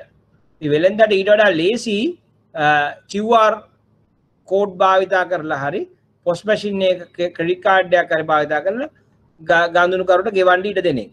right? එතකොට සතේට ගනුදෙනුව කරන්න පුළුවන්. ඊළඟ තමයි පාඩුවදී. මොකද්ද පාඩුවදී කියන්නේ? ඔබට QR කෝඩ් එකක් නැත්නම් POS යන්ත්‍රයක් නැත්නම් දැන් මිනිස්සු ඇවිල්ලා සමහරවිට අහනවා ක්‍රෙඩිට් කාඩ් ගන්නවද මුදලාලි? QR කෝඩ් පේමන්ට්ස් තියනවද මුදලාලි? දැන් මුදලාලි කියනවා නෑ ඒව නෑ මහත්තයා කෑෂ් විතරයි. එහෙනම් අපි ගිහින් එන්නම් කියලා යනවා. ඇයි? මිනිසුන්ගේ අතේ සල්ලි නෑ. ඒකට ඔවුන් කාඩ් පත් භාවිතා කරලා මොබයිල් ඇප් භාවිතා කරලා තමයි ගෙවන්නේ. පර්ස් එකේ හැම වෙලාවෙම සල්ලි නෑ. ඒකට ඔන්න ඔවුන්ට ගෙවන්න බෑ. නිසා ඔවුන්ට බිස්නස් නැති වෙනවා. දැන් මමත් ළඟදී මේ ඉන්ඩිපෙන්ඩන්ස් එකේ ගිහිල්ලා පොඩ්ඩක් ඇවිදිනකොට බොන්න ඕනුනා ෆෘට් ජූස් එකක්. දැන් පර්ස් එක නෑ. නමුත් ටක් ගාලා මොබයිල් එකේ ඇප් එක තියෙනවා. ගියා QR කෝඩ් එක ස්කෑන් කරා. ඒක පාවිච්චි කරා. දැන් ඒ ෆෘට් ජූස් එක බොන ට්‍රාන්සැක්ෂන් එක වෙන්නේ නැහැ අර මර්චන්ට් ගාව QR කෝඩ් එක තිබ්බේ නැත්තම්. මොකද මං පර්ස් එක දාගෙන වොක් එකක් යන්නේ. ඒතර පර්ස් එක අතේ නැහැ. නමුත් මොබයිල් එක අතේ තියෙනවා හැම වෙලාවෙම. ඒතර ඔන්න ඔබ ටක් ගාලා ගියා QR එක ස්කෑන් කරා ඒ වෙලාවේ ෆෘට් ජූස් එක බිව්වා. දැන් ඒ ට්‍රාන්සැක්ෂන් එක වුණේ ඒ පුද්ගලයා ගාව ඒ ඩිජිටල් ප්ලැට්ෆෝම්ස් තිබ්බ නිසා. ඒ වගේම තමයි අපි සමහරකට පෙට්‍රල් ගහන්න යනවා. පෙට්‍රල් ගහන්න ගියාම ක්‍රෙඩිට් කාඩ් එකකින් ගහන්න පුළුවන් රුපියල් 5000 6000ක් ගහනවා. කෑෂ් නම් අතේ ඉතින් ලොකුවට සල්ලි නෑ. රුපියල් 1000ක ගහන්නකො කියලා කියනවා. ඇයි ඒ ඊළඟ පෙට්‍රල් ෂෙඩ් එකට යා ගන්න. නේ. ඒ වගේ මේ බිස්නස් නැති වෙනවා. ඔයා ගාව මේ ඩිජිටල් ප්ලැට්ෆෝම්ස් නැත්තම් POS machines හරි QR codes වගේ දේවල් නැත්තම්. ඒවා තියෙනවා නම් වැඩිපුර මිනිස්සු ඔබ ගාවට ඇවිල්ලා බිස්නස් කරනවා.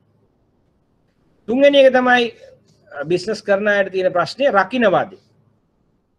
එතකොට බිස්නස් එක කරලා හම්බෙන සල්ලි පරිසම් කරගන්නේ කොහොමද? එතකොට මේ රස්තියාදු ගහන මිනිස්සු ඒ වගේම ඔය මැරයෝ ඇවිල්ලා තුවක්කුව පෙන්නලා පිහියක් පෙන්නලා ඔබගේ සල්ලි ටික අරන් යන්න පුළුවන්. සල්ලි ටික හවසට බිස්නස් කරලා වහලා ගියාම හොරෙක් පැනලා සල්ලි ලාච්චෝ කඩලා සල්ලි ටික අරන් යන්න පුළුවන්. ඉතින් මේ නිසා ඔබට හරීම කරදරයක් සහ අමාරු දෙයක් තමයි මේ අමාරුවෙන් බිස්නස් කරලා හම්බ කරගන්න සල්ලි කොහොමද රැකගන්නේ කියන්නේ. දැන් හැබැයි ඔබ ඩිජිටල් ගණන් වලට යොමු වුණා නම් ඔබට ෆිසිකලි සල්ලි හම්බෙන්නේ නැහැ. කෙලින්ම සල්ලි ටික ඉලෙක්ට්‍රොනිකලි ඔබගේ ගිණුමට තමයි යන්නේ. ඒ නිසා දැන් හොරෙක් පැන්නම හොරාට ගෙනියන්න සල්ලි නැහැ. හොරාට තියෙන ඉතින් අර QR ස්ටිකර් එක හරි පොස්ට් මැෂින් එක හරි තමයි අරන් යන්නේ. හැබැයි ඕකට සල්ලි හම්බෙන්නේ නැහැ. එතකොට මේ බිස්නස් එකකට මේක ආරක්ෂාකාරී ආරක්ෂාව වැඩි. දැන් ඊළඟට තියෙන ප්‍රශ්නේ තමයි බිස්නස් වලට ගිණුම් වදේ. එතකොට දැන් හැමදාම ගණදුණු වෙන ඒවා කොහොමද ට්‍රැක් කරගන්නේ? දැන් ඔයා කෑෂ් නම් ගණදුණු ගන්න ඔයා පොතක ලියන්න ඕනේ. ලියන්න බැරි වුණොත් ඒක මිස් වෙනවා. නේ? ලියන්න බැරි වුණොත් මිස් වෙනවා. ඒ සමහරක් විට කඩේ වැඩ කරන කොළු ගැටයට ඔබගේ සල්ලි ටිකක් හොරකම් කිරීමේ අවස්ථාවක් සැලසෙනවා. ඒ වගේම සමහරක් විට ඔබටම මතක නැහැ මොනවාද වික්ක බඩු ටික කියලා. දැන් මේක වෙන්නේ නැහැ ඔබ ඩිජිටල් ගණදුණු වල එක්ක ඉන්නවනේ. මොකද ඔබ QR කෝඩ් එකකට පොස්ට් මැෂින් එකක් කරා හරි ගණදුණු කරනවා නම් ඔබට ඔටෝමැටිකලි ගිණුම් සටහනක් ලැබෙනවා. එදා දවසේ වෙච්ච ට්‍රාන්සැක්ෂන්ස් කලෙක්ෂන් එක කීයද කොච්චර වැලියු එක ට්‍රාන්සැක්ෂන්ස් වුණාද කියලා. ඔබට පුළුවන් පිටිපස්සට ගිහලා බලන්න මේ දවස්වල කොච්චර ගණදුණු කරාද කියලා. නිකන් ඔටෝමැටිකලිව ඔබට ගිණුම් සටහන් ලැබෙනවා. ඒ නිසා ඔබට මේ ගිණුම් වදෙන් නිදහස් වෙන්න පුළුවන්. ඉතින් මේක තමයි මේ වෙලෙන්දාගේ පැත්තෙන් තියෙන බෙනිෆිට්ස්. එතකොට මේ බ්‍රෝච් එක හරහා මහා බැංකුව පැහැදිලිවම ගණනුකරුවන්ට Tamanට තියෙන බෙනිෆිට්ස් ඒ වගේම වෙලෙන්දාට තිබෙනා වූ බෙනිෆිට්ස් පිළිබඳව කතා කරලා තියෙනවා. ඉතින් ඔබ ඒ ගැන දැනුවත් වෙන්න ඕනේ. ප්‍රශ්නයක් අහුවොත් මේ ඩිජිටල් ගණනුණු වලට ගියාම ගණනුකරුවෙකුට ඇති වාසි මොනවාද සහ ඩිජිටල් ගණනුණු වලට ගියාම වෙලෙන්දෙකුට ඇති වාසි මොනවාද කියන ප්‍රශ්නය අහුවොත්. right. එතකොට මේ ඩිජිටල් ගණනුණු ගැන කතා කරද්දී කතා නොකරම බැරි දෙයක් තමයි අපිට අතත්්‍ය මුදල් එහෙම නැත්නම් virtual currencies කියන්නේ. ඒත් මේ සම්බන්ධයෙන් යම් සාකච්ඡාවක් අපි මුල් කාලේදී කරා අර virtual money කියන එකේදී මුදල් වල විකාශනයත් එක්ක නේ. අප්‍රයත් දෙන්නවට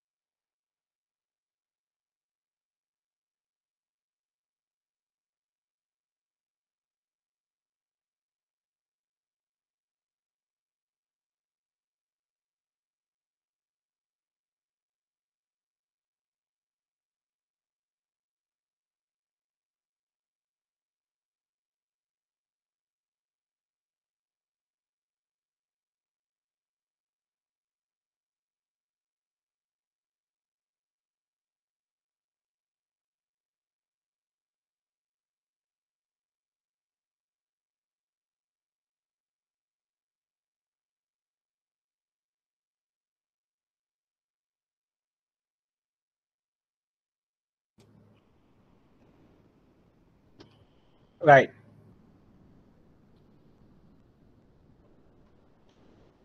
right. එතකොට දැන් මේ අපි ඉන්නේ අතත්්‍ය මුදල් කියන ස්ලයිඩ් එකේ. මම හිතුවා ඔක්කොම පේනවා ඇති කියලා. අතත්්‍ය මුදල් එහෙම නැත්නම් virtual currencies. ඉතින් අපි කියනවා ඩිජිටල් තාක්ෂණය යොදාගෙන පෞද්ගලිකව නිකුත් කරන ලද වටිනාකම් සහිත ඒකකවලට අතත්්‍ය මුදල් යන නම පොදුවේ භාවිතා කරනු ලැබේ. පොදුවේ භාවිතා කරනු ලැබේ. දැන් මෙතන ඔබ දැනගත යුතු දේවල් කීපයක් තියෙනවා. එකක් තමයි ඩිජිටල් තාක්ෂණය යොදාගෙන පෞද්ගලිකව නිකුත් කරන්නේ. ඇයි පෞද්ගලිකව කියන්නේ? දැන් මේවා මේ සෙන්ට්‍රලි මධ්‍යම මූල්‍ය අධිකාරියක් විසින් නිකුත් කරන කරන්සිස් නෙමෙයි. ඒතර මහා බැංකුවක් මේවා නිකුත් කරන්නේ නැහැ. මූල්‍ය අධිකාරියක් රජයක් මේවා සෙන්ට්‍රලි නිකුත් කරන්නේ නැහැ. විවිධ පුද්ගලයන් ඩිජිටල් තාක්ෂණය භාවිතා කරලා විවිධ මුදල් ඒකක නම් කරලා අන්තර්ජාලය තුල නිර්මාණය කරනවා මේ අතත්්‍ය මුදල්. එතකොට මේවාට මේ එක මූල්‍ය අධිකාරියක් මහ බැංකුවක් වගකීමක් දරන්නේ. ඔව්. ඔව්. පේන්නේ නෑනේ. පේන්නේ නැද්ද?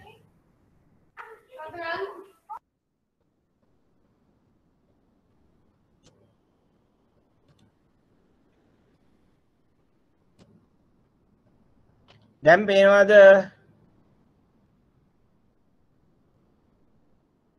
හංසනීට පේනවද දැන්? දැන් පේනවද? චාරුකා පේනවද ඔයාලට? ස්ලයිඩ්ස් දැන් ඉන්නේ අපි right okay බොහොම පේන්නේ නැත්නම් ටක් ගාලා කියන්න මොකද මේ තාක්ෂණික ගැටලුවක් තියෙනවද? දැන් මේවා තමයි ප්‍රශ්න නේ තාක්ෂණික ගැටලු කියලා කිව්වේ ඔයාලට තමයි. එතකොට ඔයගොල්ලෝ ටක් ගාලා පේන්නේ නැත්නම් මට කියන්න. එතකොට මම ස්ලයිඩ් එක මාරු කරනකොට මම කියන්නම් ඔයගලන්ට. හරි. right okay. එතකොට මේ ඩිජිටල් තාක්ෂණය යොදාගෙන පෞද්ගලිකව නිකුත් කරන ලද වටිනාකම් සහිත ඒකක. එතකොට මේවා අන්තර්ජාලය තුල නිර්මාණය කරනවා විවිධ පුද්ගලයන් පුද්ගල කොට්ටාශයන් එකතු වෙලා විවිධ programs run කරන. right. දැන් මේවා හැබැයි කවුරුත් centrally මධ්‍යගත අධිකාරියක් මේවට නැහැ වග කියන්න හරි පාලනය කරන්න හරි. මේ උදාහරණ තමයි අපිට පෙන්වන්න පුළුවන් බිට්කොයින්, ලයිට්කොයින්, ඉතීරියම් වගේ වර්ග.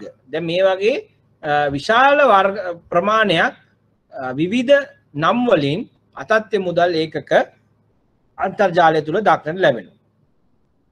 එතන මේ අතත්්‍ය මුදල් වල ලක්ෂණය තමයි මේවා කිසිම මහ බැංකුවක් විසින් නිකුත් කරලා නැහැ. මේවා පෞද්ගලිකව විවිධ පුද්ගලයෝ තමයි අන්තර්ජාලය තුල නිකුත් කරන්නේ.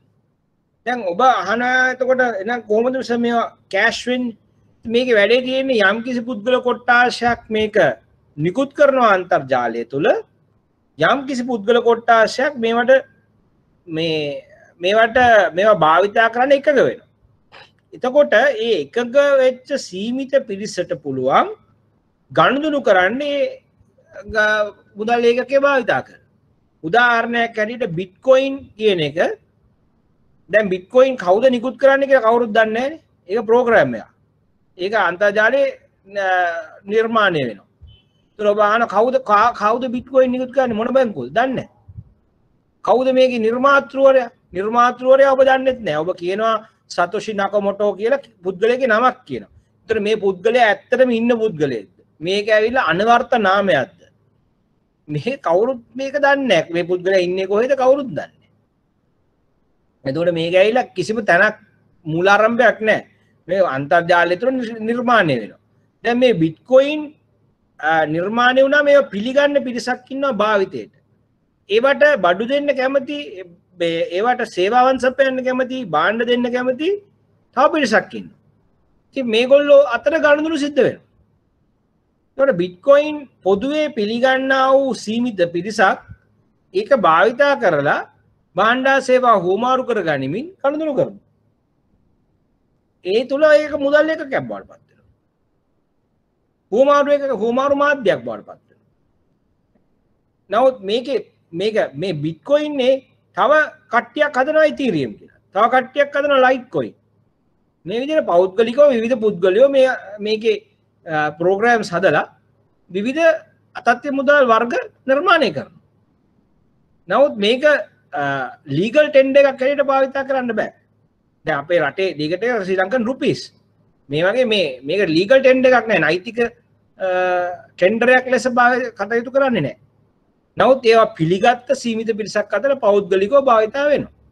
මධ්‍යගත අධිකාරියක් මේකට වග කියන්නේ නෑ. දැන් අපි ගන්නවා ශ්‍රී ලංකා රුපීස් ගත්තොත් මහ බැංකුව විසින් වග කියනවා. මධ්‍යගත අධිකාරිය දැන් මේවට වග කියන්න අධිකාරියක් නැහැ. දැන් මේ ශ්‍රී ලංකා රුපීස් ගත්තොත් ඔව් ප්‍රසන්ටේෂන් එක පේන්නේ නැහැ.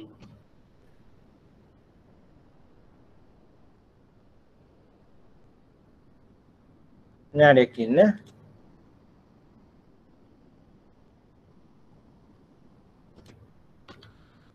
right දැන් පේනවද? ඔව් සර්. හරි හරි බොහොම ස්තුතියි. රයිට්. ඒකට දැන් මෙහෙම මධ්‍යගත අධිකාරියක් නැහැ.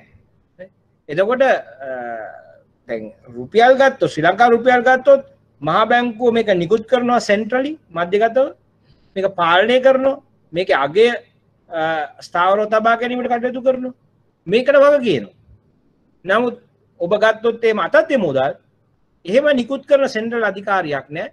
වග කියන කෙනෙක් නැහැ. ඒ වගේම එහි අගය පාලනය කරන්න කෙනෙක් නැහැ. right මේක තමයි මේකේ තියෙන භයානක බව. නමුත් මෙය අන්තර්ජාලය තුල මුදල් ලේඛකයක් ලෙස භාවිතා කරනවා. ඒක පිළිගත්ත ඒකත් එක ගනුදෙනු කරන්න කැමති යම් සීමිත පුද්ගල කොට්ටාශ.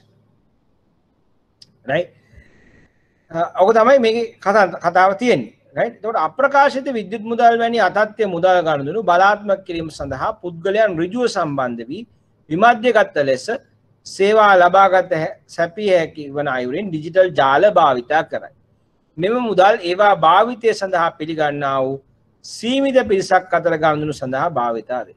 right ඔන්න වැදගත් කාරණයක්. right භාවිතය සඳහා යන්නේ සීමිත පිරිසක් අතර තමයි මේක භාවිතා වෙන්නේ. right සීමිත පිරිසක් අතර ගනුදෙනු සඳහා භාවිතා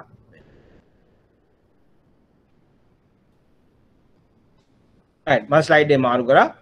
ඊට අපේ අප්‍රකාශිත මුදල් වල වටිනාකම පිළිබඳව සහතික කිරීමට හෝ එම මුදල් සම්බන්ධ ගනුදෙනු නියාමනය කිරීමට මහා බැංකුව වැනි කේන්ද්‍රස්ථ අධිකාරියක් නැහැ. අපි දැන් මේක කතා කරමු. ඒ නිසා මේවා භාවිතා කරන්නන් අතර හෝ එම මුදල් භාවිතයෙන් සිදුවන ගනුදෙනු ආශ්‍රිත ගැටලු ඇති වූ විට එයට මැදිහත් වෙන්න වගකිය යුතු පාර්ශවයක් නැහැ. එහෙනම් ඔබ ගාව තමයි රිස්ක් එක තියෙන්නේ. ඒතර ඔබට පුළුවන් අන්තර්ජාලයට ගිහිල්ලා එක්ස්චේන්ජ් එකකට ඩොලර්ස් දීලා බිට්කොයින්ස් මිලට ගන්න. නමුත් ඒ ඔබ ගන්න බිට්කොයින් එකට වග කියන කෙනෙක් නැහැ. ඒකේ පාවිච්චි කරන්න කියලා ගැටලුවක් ඇති වුණොත් යන්න දැනක් නැහැ. ඒ නිසා මෙය එය දරන්නාට වැඩි අවධානමක් ඇති කරනවා.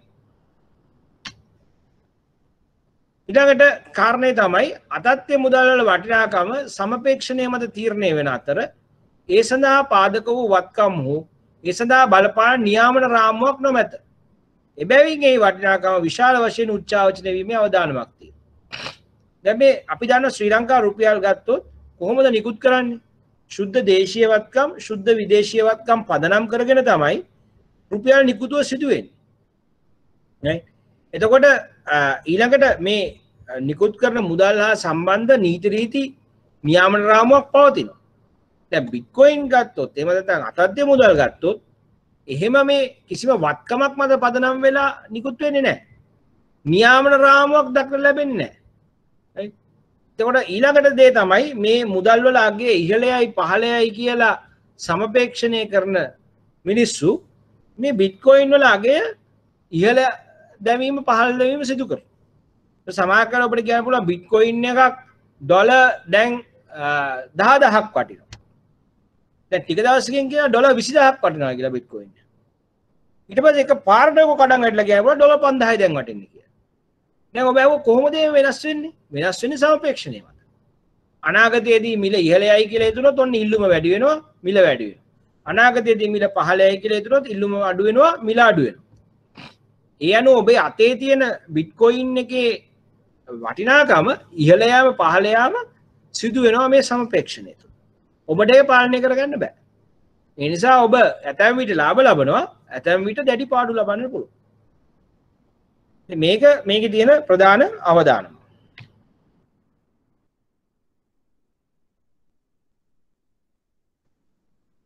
ස්ලයිඩ් එක මාරු කරා. ඊළඟට නීති විරෝධී කටයුතු වලට අතත්‍ය මුදල් භාවිතා කිරීමේ සම්භාවිතාවය ඉහළයි. අන්න ප්‍රධාන ප්‍රශ්නේ, ප්‍රධාන ගැටලුව. අනිත් එක තමයි බලමු අතත්‍ය මුදල් භාවිතය තුළ මුදල් විශුද්ධීකරණය වැළැක්වීමට හා ත්‍රස්තවාදයේ මුදා සැපයීම මැඩ පැවැත්වීමට ඇති නීති උල්ලංඝනය වීමේ අවස්ථා වැඩි නිසා අවධානම අධිකයි. ඇයි එහෙම කියන්නේ? දැන් මේ බිට්කොයින් වගේ අතත්‍ය මුදල් භාවිතා කරලා ගනුදෙනු කරද්දී ඒ ගනුදෙනු කොහෙවත් ට්‍රැක් වෙන්නේ නැහැ.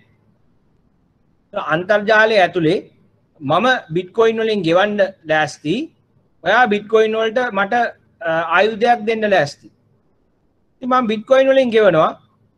කිසිම ෆෝම් එකක් පුරවන්න ඕනේ නැහැ, කිසිම බැංකුවක් කරා යන්න ඕනේ නැහැ, කොහෙවත් රෙකෝඩ් එකක් නැහැ. බිට්කොයින් වලින් ගෙවුවා, මට ආයුධය හම්බුණා. ඔන්න ආයුධ වෙලඳා. ඒ වගේ තමයි මත්ද්‍රව්‍ය වෙලඳා. ඉතින් මේ වගේ අකටයුතුකම් අක්‍රමිකතා සිදු කරන්න, ත්‍රස්තවාදයට මුදා සැපීම වගේ දේවල් කරන්න මේ බිට්කොයින් වගේ අතත්ත්ව මුදල් යොදා ගැනීමට හැකියාව තියෙනවා අපරාධකරුවන්. ඒවා කිසිම බැංකු ක්‍රමයකට අහු වෙන්නෙත් නැහැ, කොහෙවත් ලේඛනගත වෙන්නෙත් නැහැ, කාටවත් මොනිටර් කරන්නත් බෑ. ඒ වගේම කිසිම මූල්‍ය අධිකාරියක පාලනයට නතු වෙන්නෙත් නැහැ.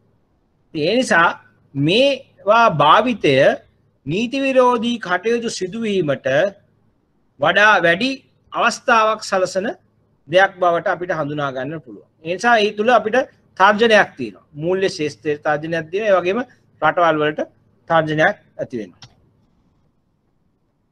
රයිට්. එතකොට අප්‍රකාශිත අතත්ත්ව මුදල් භාවිතා කරපුවම වෙන දේවල්. පළවෙනි එක පාරිභෝගිකයාගේ ආරක්ෂාවට තර්ජනයක්. මොකද මේකට වග කියන කෙනෙක් නැහැ. මේක නිකුත් කරපු තැනක් නැහැ. දැන් මේක හොඳින් යනකම් හොඳයි. මේක එකපාරට කඩන් වටුනොත් ඒ මුදල් හානි වීමක් තමයි වෙන්නේ. ඒතකොට ඔන්න තර්ජනයක්.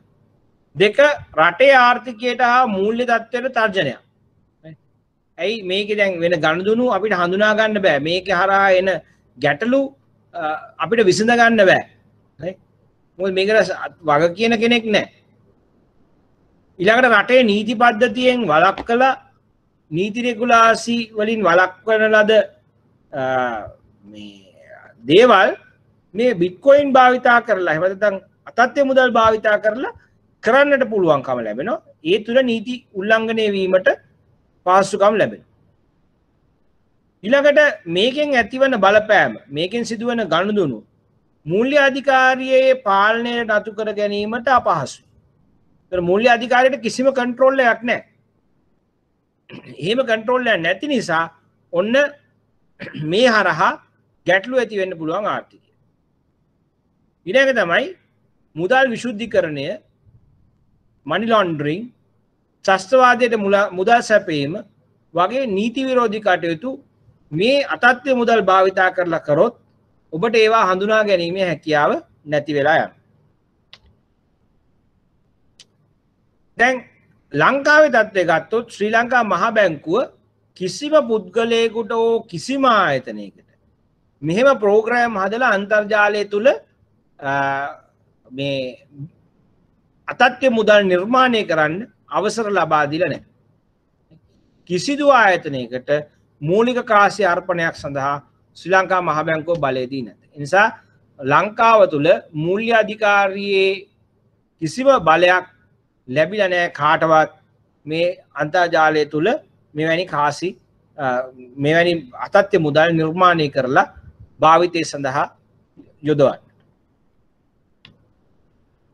right. මේ තමයි අතත්ත්ව මුදල් හා සම්බන්ධ කාරණය. ඒතකොට අතත්ත්ව මුදල් ගැන අපි ඉගෙන ගත්තා. දැන් මේ අතත්ත්ව මුදල් ගැන ඉගෙන ගන්නකොටම අපිට අහන්න ලැබෙන තාක්ෂණය තමයි බ්ලොක්චේන් තාක්ෂණය. ඇයි අපි බ්ලොක්චේන් තාක්ෂණය මේ ගැන කතා කරන්නේ මේකත් එක්ක? මොකද මේ අතත්ත්ව මුදල් නිර්මාණය සහ ඒවා භාවිතය සඳහා භාවිතා කරන ප්‍රධානම තාක්ෂණය තමයි බ්ලොක්චේන් තාක්ෂණය. right? නේද අපි දැන් යන්නේ ඒ ගැන පොඩ්ඩක් ඉගෙන ගන්න. මම ඔක්කොටම හරියට පේනවා ඇති කියලා ප්‍රසන්ටේෂන් එක. ඒතර මේ බ්ලොක්චේන් තාක්ෂණය ගත්තම මේක 1991 දී තමයි හඳුන්වා දෙන්නේ. එතකොට අපි දැනට හිතනවා කලකට ඉස්සෙල්ලා ඉන්ටර්නෙට් ආවම අපි හිතුවා මේක ඉස්සරහට විශාල වෙනසක් සිදු කරයි කියලා.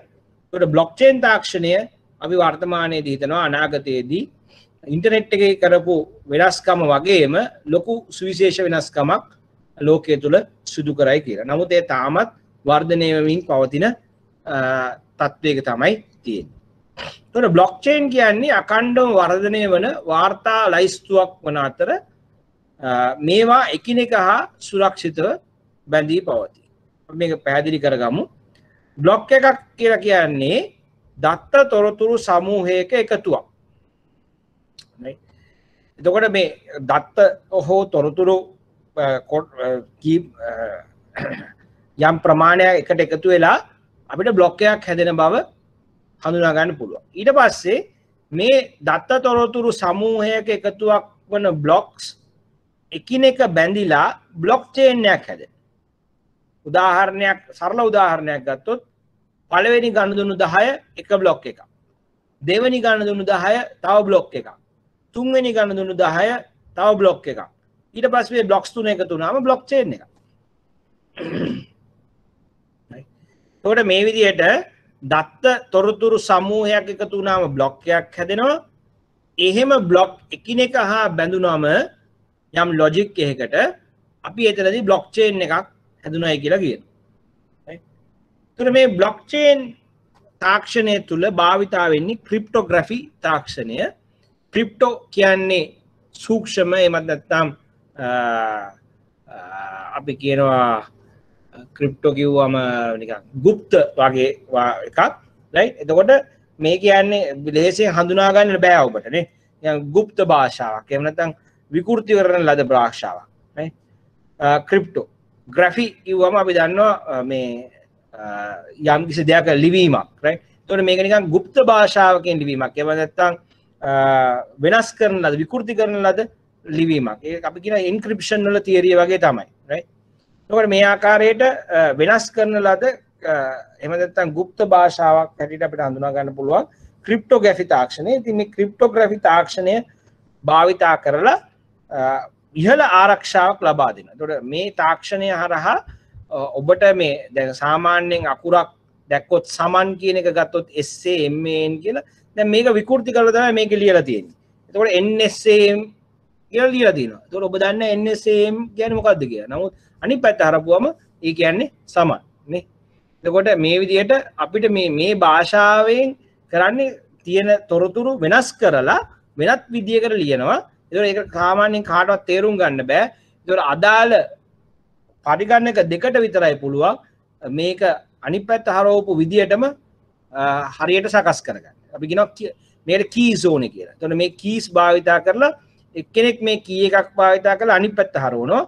ඒකට සමාන කී එකකින් වෙන කෙනෙකුට ඒක අරින්න පුළුවන්. එතකොට හරියට නිකන් ඔයාගේ මැසේජ් එක ලොක් කරා එක කී එකකින් ඒ කී එකම තියෙන කෙනාට තමයි මේ මැසේජ් එක ආපහු අරින්න පුළුවන් වගේ. ඔයාගේ මැසේජ් එක සම්පූර්ණයෙන්ම අනිත් පැත්ත හරවනවා මේ තාක්ෂණයෙන් විකෘති කරනවා. ඒ විකෘති කරපු එක ආපහු ප්‍රකෘති කරගන්න පුළුවන් අනිත් පැත්තේ ඉන්න ඔතෙන්ටික් එහෙම නැත්නම් අවසරලත් පරිගණකයකට පමණයි මේ අදාළ කීස් පාවිච්චි කරලා. නිකන් මේක හුඟක් තාක්ෂණිකව කියලා දෙන්න යන්නේ සරලව ඔබ තේරුම් ගත්තා නම් ඇති. right. එතකොට දැන් මේ විදිහට ඔබට බ්ලොක් එකක් හඳුනා ගන්න පුළුවන්. දැන් මේ බ්ලොක් එක ගත්තොත් මේකට ආවේනික දත්ත වලින් සමන්විත වෙනවා මේ බ්ලොක් එක. එතකොට මේ බ්ලොක් එකේ තියෙනවා කේත nodes දෙකක් right. පෙර හැෂ් කේතය සහ බ්ලොක් එකට අදාළ හැෂ් කේතය. එතකොට පෙර හැෂ් කේතය කියලා කියන්නේ කලින් බ්ලොක් එකට බ්ලොක් එකේ කේතය. එතකොට මේ පැත්තේ තියෙනවා මේ data වලින් සකස් වෙච්ච කේතය. right. එතකොට මේ කලින් කේතයට අදාළ බ්ලොක් එකට මේක ගිහිල්ලා සෙට් වෙනවා. මේ පැත්තෙන් මෙයා හදනවා මෙයාටම ආවේනික හැෂ් එක. මේ හැෂ් එක තියෙන ඊළඟ බ්ලොක් එකට මෙයාට ගිහිල්ලා සෙට් වෙන්න පුළුවන්. right. උකට මේක විශේෂයෙන් කරන්නේ අපි මේකෙන් බලමු. right. දැන් මෙන්න මේක බලන්නකො මේකේ තියෙනවා බ්ලොක් 1. මේ බ්ලොක් එක ඇතුලේ data තියෙනවා. නේ data තියෙනවා. මෙන්න බ්ලොක් 1 තියෙනවා. මේ බ්ලොක් 1 එකෙන් හදනවා එයාට ආවේනික කේතය මොකද්ද ABC71. මේ බ්ලොක් එක ඇතුලේ තියෙන data වලින් තමයි මේක හැදිලා තියෙන්නේ. ABC71. එතන මේ බ්ලොක් එක මාරු කරොත් මේ ABC71 මාරු වෙනවා. වෙනත් එකක් වෙනවා. ඒ නිසා මේකේ දත්ත බැරි වෙලා වෙනස් කරොත් මේකේ ABC නෙමෙයි XYZ වෙන්න පුළුවන්. ඒතකොට මම කියන්නේ මේ දත්ත වලින් තමයි මේ ABC71 කියලා කේතය හැදෙන්නේ.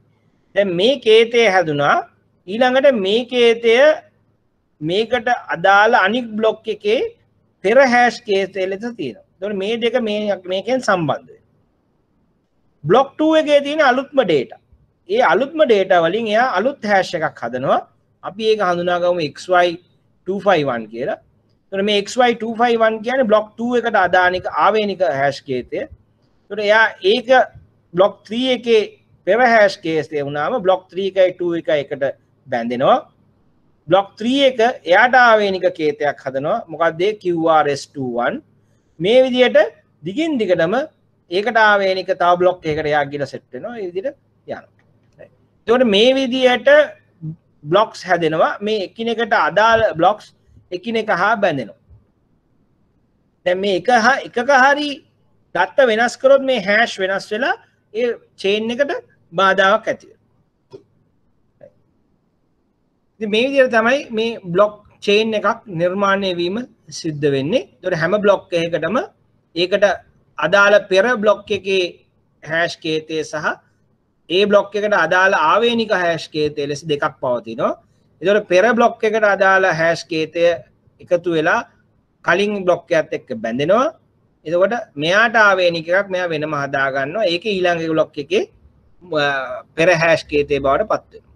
මේ අනුව එකිනෙකට හා සම්බන්ධ ගණදුණු වලට අදාළව chain එකක් අපිට හදා ගන්න පුළුවන්. ඒතකොට පළවෙනි ගණදුණු 10 මේකේ තියෙන්න පුළුවන්. ඊළඟට ඒ ගණදුණු කරුවාගේ දෙවෙනි ගණදුණු 10 මෙතන block 2 එකේ තියෙන්න පුළුවන්. ඒතකොට ඒ ගණදුණු කරුගේ තුන්වෙනි ගණදුණු 10 block 3 එකේ තියෙන්න පුළුවන්.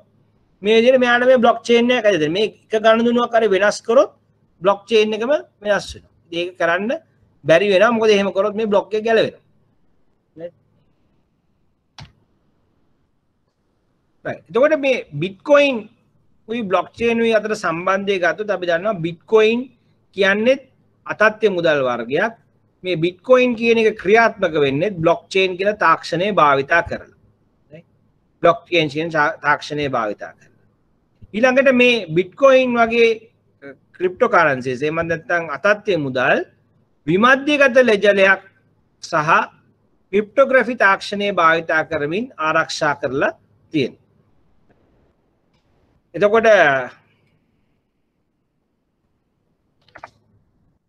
blockchain තාක්ෂණය භාවිතා කර bitcoin ක්‍රියාත්මක වන අතර ඒ විමධ්‍යගත පද්ධතියක cryptography තාක්ෂණය භාවිතා කරමින් ක්‍රියාත්මක වන අතර එය හැක් කිරීම අනවසර දත්ත සොරා ගැනීම ඉතා අපහසු කාර්යයක් වෙනවා.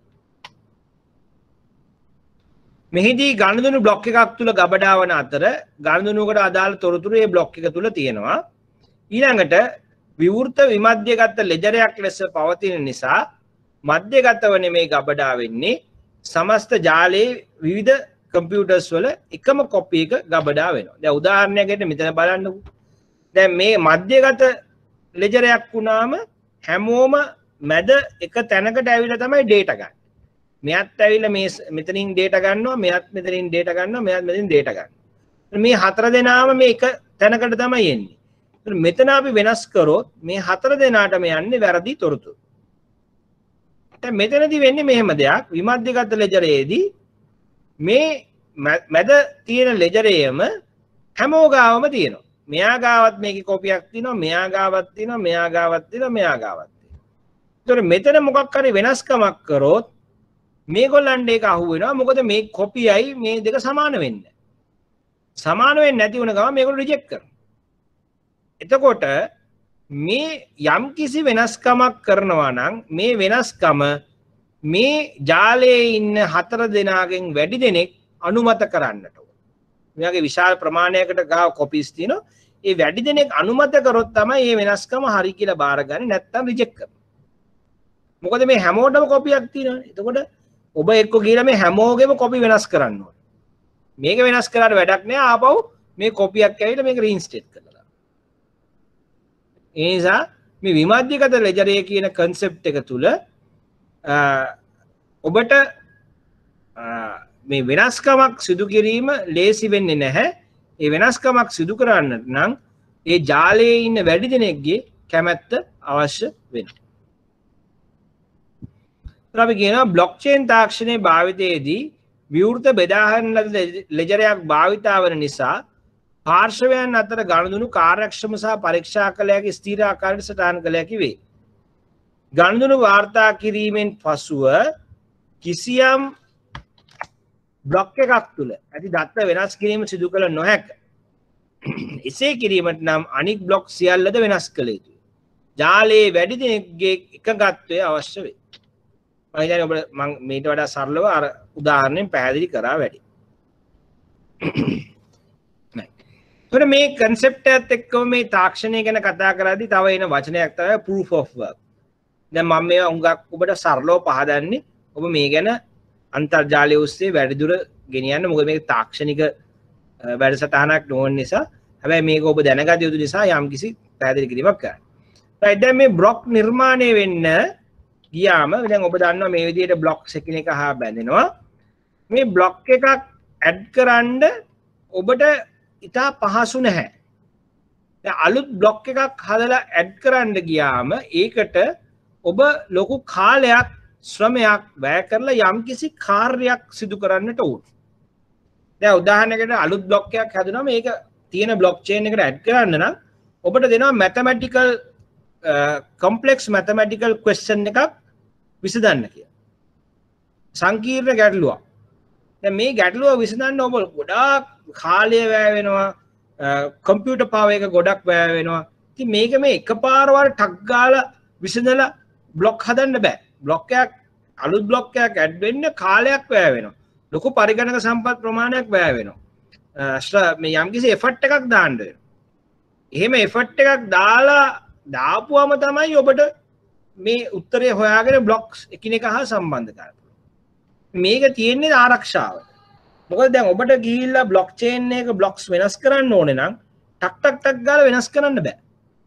එක බ්ලොක් එකක් හදලා වෙනස් කරලා ඊළඟ බ්ලොක් එක වෙනස් කරන්න ලොකු කම්පියුටර් පවර් එකක් වාට දාන්න වෙනවා.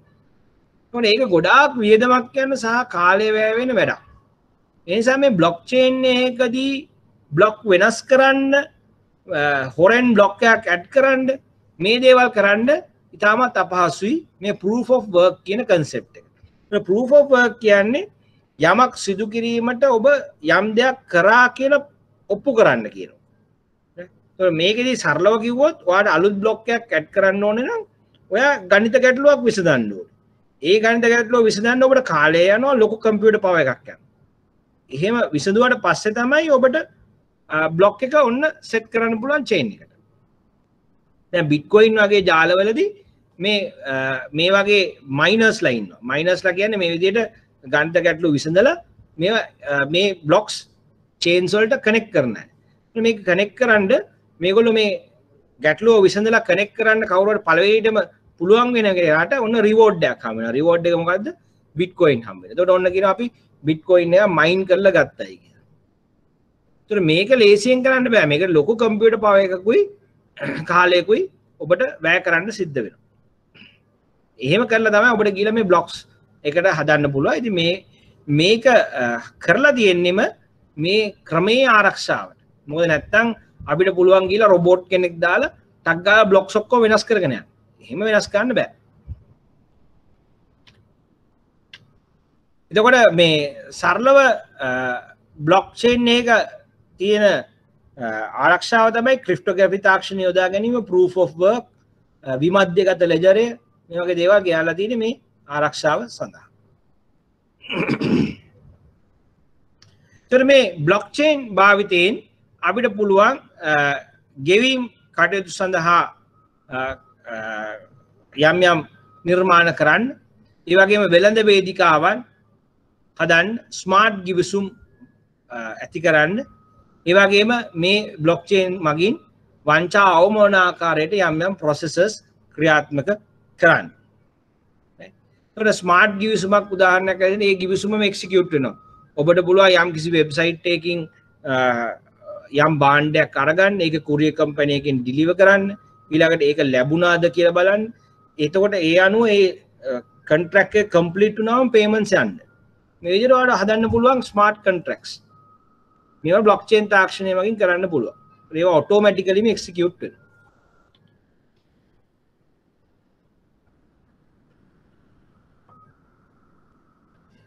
එතකොට මේ බ්ලොක්චේන් භාවිතයෙන් කරන්න පුළුවන් මොනවද? අපිට පුළුවන් විදේශ විනිමය ප්‍රේෂණය රෙමිටන්සස් සඳහා බ්ලොක්චේන් භාවිතා කරන්න. බ්ලොක්චේන් මගින් මේක ඉතාමත් අඩු වියදමකින් වේගයෙන් සිදු කරන්නට පුළුවන්. ඊළඟට අතත්්‍ය මුදල් නිර්මාණය කරන්නට බ්ලොක්චේන් තාක්ෂණය භාවිතා කරන්න පුළුවන්. ඒ වගේම මිනිසුන්ගේ මැදිහත් වීමෙන් තොරව ඔටෝමැටිකලි එක්සිකියුට් වෙන ස්මාර්ට් කොන්ට්‍රැක්ට්ස් සඳහා බ්ලොක්චේන් තාක්ෂණය භාවිතා කරන්න පුළුවන්. ඊළඟට බැක් ඔෆිස් පියවුම් ක්‍රම settlement systems වේගයෙන් සිදු කරන්නට බ්ලොක්චේන් භාවිතා කරන්නට පුළුවන්. එතකොට මේක ගැන ඔබට පළවෙනි වරට හරියට වැටහුන්නේ නැත්නම් ඒක සාමාන්‍යයි. මොකද මේක ටිකක් කොම්ප්ලෙක්ස් තාක්ෂණික කතාවක්. right? එතකොට මේක ලොකුවට කරන්න බෑ. මොකද මේකට වෙනම සෙෂන් එකක් කරන්න වෙනවා. ඒක කරන්න අපිට හැකියාවක් නැහැ. නමුත් මේක ගැන ඔබට හැඳින්වීමක් පමණයි මම ලබා දෙන්නේ. මේක ගැන ඕන තරම් ටියුටෝරියල්ස් තියෙනවා අන්තර්ජාලය තුල. ඔබට පුළුවන් ඒවා ෆලෝ කරලා මේ ගැන වැඩිදුර අධ්‍යයනය කරන්න. දැන් මේක මම කියලා දෙන්නේ ඔයගලන්ට මේ තාක්ෂණය අනාගතයේදී බැංකු ක්‍රමයට එනවා.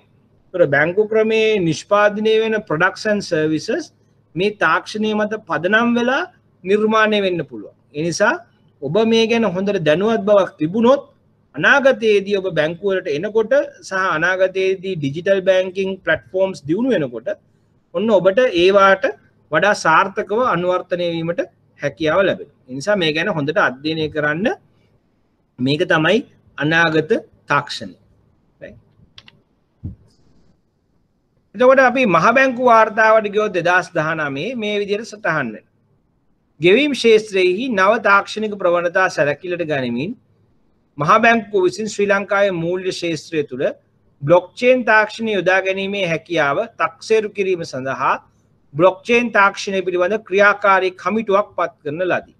ඒකට ඔබට පේනවා මහ බැංකුව විසින් මේ තාක්ෂණය කුමන ආකාරයකින් භාවිතා කරන්නට ඕනේද මෙහි භාවිතය පිළිබඳව අධ්‍යයනය කිරීමට පටන් අරන් තිබෙන ආකාරය.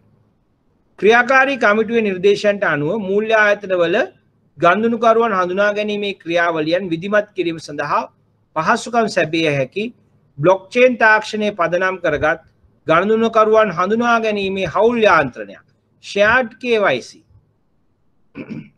පහසුකම සඳහා සංකල්ප සාධනයක් සැකසීමට මහ බැංකුව විසින් පියවර ගන්නා ලදී.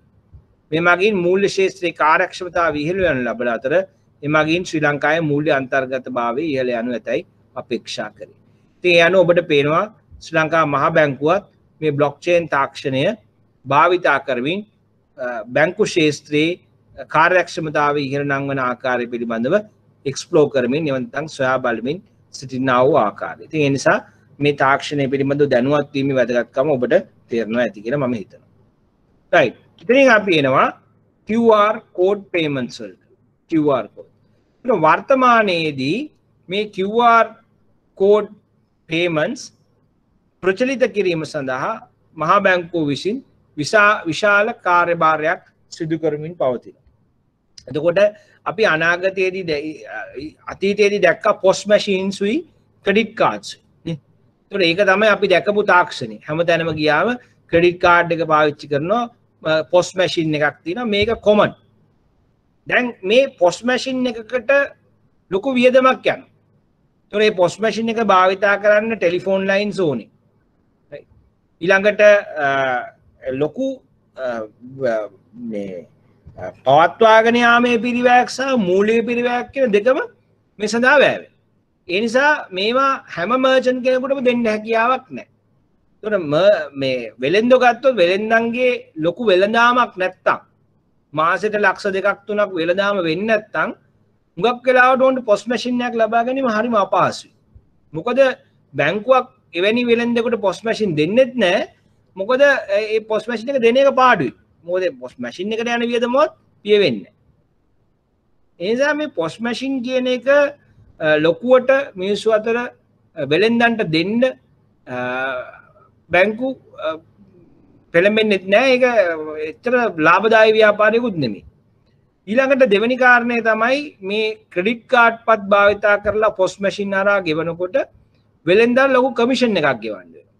මේ නිසා මේ වෙළෙන්දෝ මේකට එච්චර කැමති නැහැ. මොකද මේ ලොකු කමිෂන් එකක් ගෙවන්න ඕනේ. ඒතකොට තමන්ගේ ප්‍රොෆිට් මාජින් එක තමයි අඩු වෙන්නේ. ඒ නිසා මේ වෙලෙන්දන්ට වඩා පහසුවෙන් ඩිජිටල් ගෙවීම් සිදු කිරීමට ක්‍රමවේදයක් හොයමින් හිටිය. මෙහෙම හොයමින් ඉන්නකොට මේ පොස් මැෂින් වගේ ඩිවයිසස් වල අවශ්‍යතාවය ඉවත් කරලා මොබයිල් ෆෝන් එකෙන්ම ගෙවීම් කරන්න පුළුවන් ආකාරයේ ක්‍රමවේදයක් හඳුන්වා දුන්නා. ඒ ක්‍රමවේදය තමයි අපි QR කේත ගෙවීම් එහෙම නැත්නම් QR code payments කියලා හඳුනා ගන්න. right? එතකොට ඔබට පේනවා මේ QR code එකක් තියෙන්නේ මෙතන. right? එතකොට මෙතන මේ QR code එක තියෙනවා. මෙතන ස්මාර්ට්ෆෝන් එකක් තියෙනවා. එතකොට යම්කිසි මොබයිල් ඇප් එකක් අරගෙන මේ මොබයිල් ඇප් එකේ QR code payment option එක තියෙනවා නම් ඔබට පුළුවන් දැන් මේ මොබයිල් එකෙන් QR code එක ස්කෑන් කරලා ඒකෙන් ගනුදෙනු සිදු කරන්න අර පරණ ක්‍රමය කියච්ච ක්‍රෙඩිට් කාඩ් එකක් අරගෙන පොස් මැෂින් එකට ගහලා ගනුදෙනු කරනවට වඩා. දැන් එතකොට මේ පර්ස් එක දාලා ගියත් ප්‍රශ්නයක් නැහැ. මොබයිල් එක අපේ අතේ තියෙනවනේ. මොබයිල් එක අතේ තියෙනවා නම් පේමන්ට් එක කරන්න පුළුවන්. දැන් මර්චන්ට් අර පොස් මැෂින් දෙන්න ටෙලිෆෝන් ලයින් දෙන්න ඒක මොකුත් ඕනේ නැහැ. මොකද්ද මේ? නිකන් කොළ කෑල්ලක QR එක print කරලා පොඩි කාඩ්බෝඩ් කෑල්ලක් තියන්න විතරයි තියෙන්නේ. එහෙනම් මේ මෙතනදී ඔන්න අර තිබ්බ මූලික ඉන්ෆ්‍රාස්ට්‍රක්චර් යටිතල පහසුකම් වල අවශ්‍යතාවය ඒවට යන වියදම ඔක්කොම අඩු කරලා අලුත් ක්‍රමවේදයක් ආවා. දැන් මේ ක්‍රමවේදය තමයි වර්තමානයේදී ප්‍රචලිත කිරීමට උත්සාහ කරන්නේ රට පුරා. එතකොට මේ QR කෝඩ් එකක් කියන්නේ quick response කෝඩ් එකක්. right? එතකොට ඔබට පේනවා මෙතන මේ demarcation areas තියෙනවා. මේවා ඇතුලේ තමයි මේ දත්ත තියෙන්නේ. එතකොට මේ position detections තියෙනවා. ඊළඟට alignment markers තියෙනවා. ඊළඟට මෙතන data තියෙනවා. මේක ඇතුලේ merchant ගේ details සහ payment හා සම්බන්ධ details තියෙනවා. එතකොට මේ QR code එක ඔයාට generate කරන්න පුළුවන් smartphone එකක generate කරන්න පුළුවන්. එහෙම නැත්නම් post machine එකේ QR code එක generate කරන්න පුළුවන්.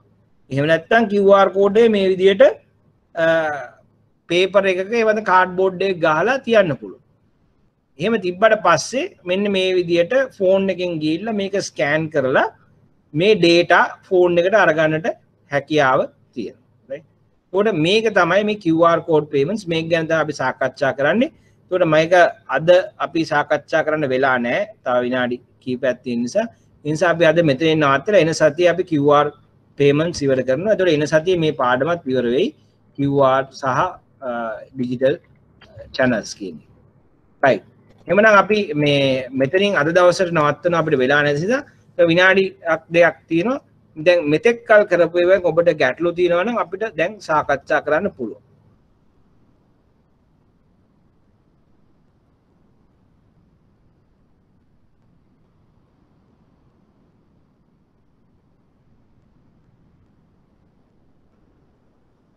මොකද ගැටලු මුකුත් තියෙනවද අද වෙනකන් අපි කරපු ටිකේ?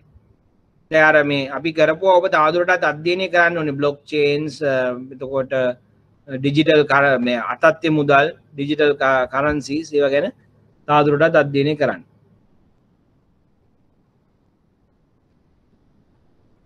රයිට් එහෙනම් ගැටලු නැත්නම් අපි අද ක්ලාස් එක නිමා කරමු. ඊන සතියේ අපි ඊටු ටික කරලා ඊළඟ පාඩමට යමු. දැන් මේකට අදාළ නෝට් එක ඔබට අප්ලෝඩ් කරලා තියෙන්නේ ප්‍රසන්ටේෂන් එක අප්ලෝඩ් කරලා නැහැ. ප්‍රසන්ටේෂන් එක මම ඊළඟ සතිය වෙනකොට ඔබට අප්ලෝඩ් කරන්න. right okay එහෙනම් බොහොම ස්තුතියි.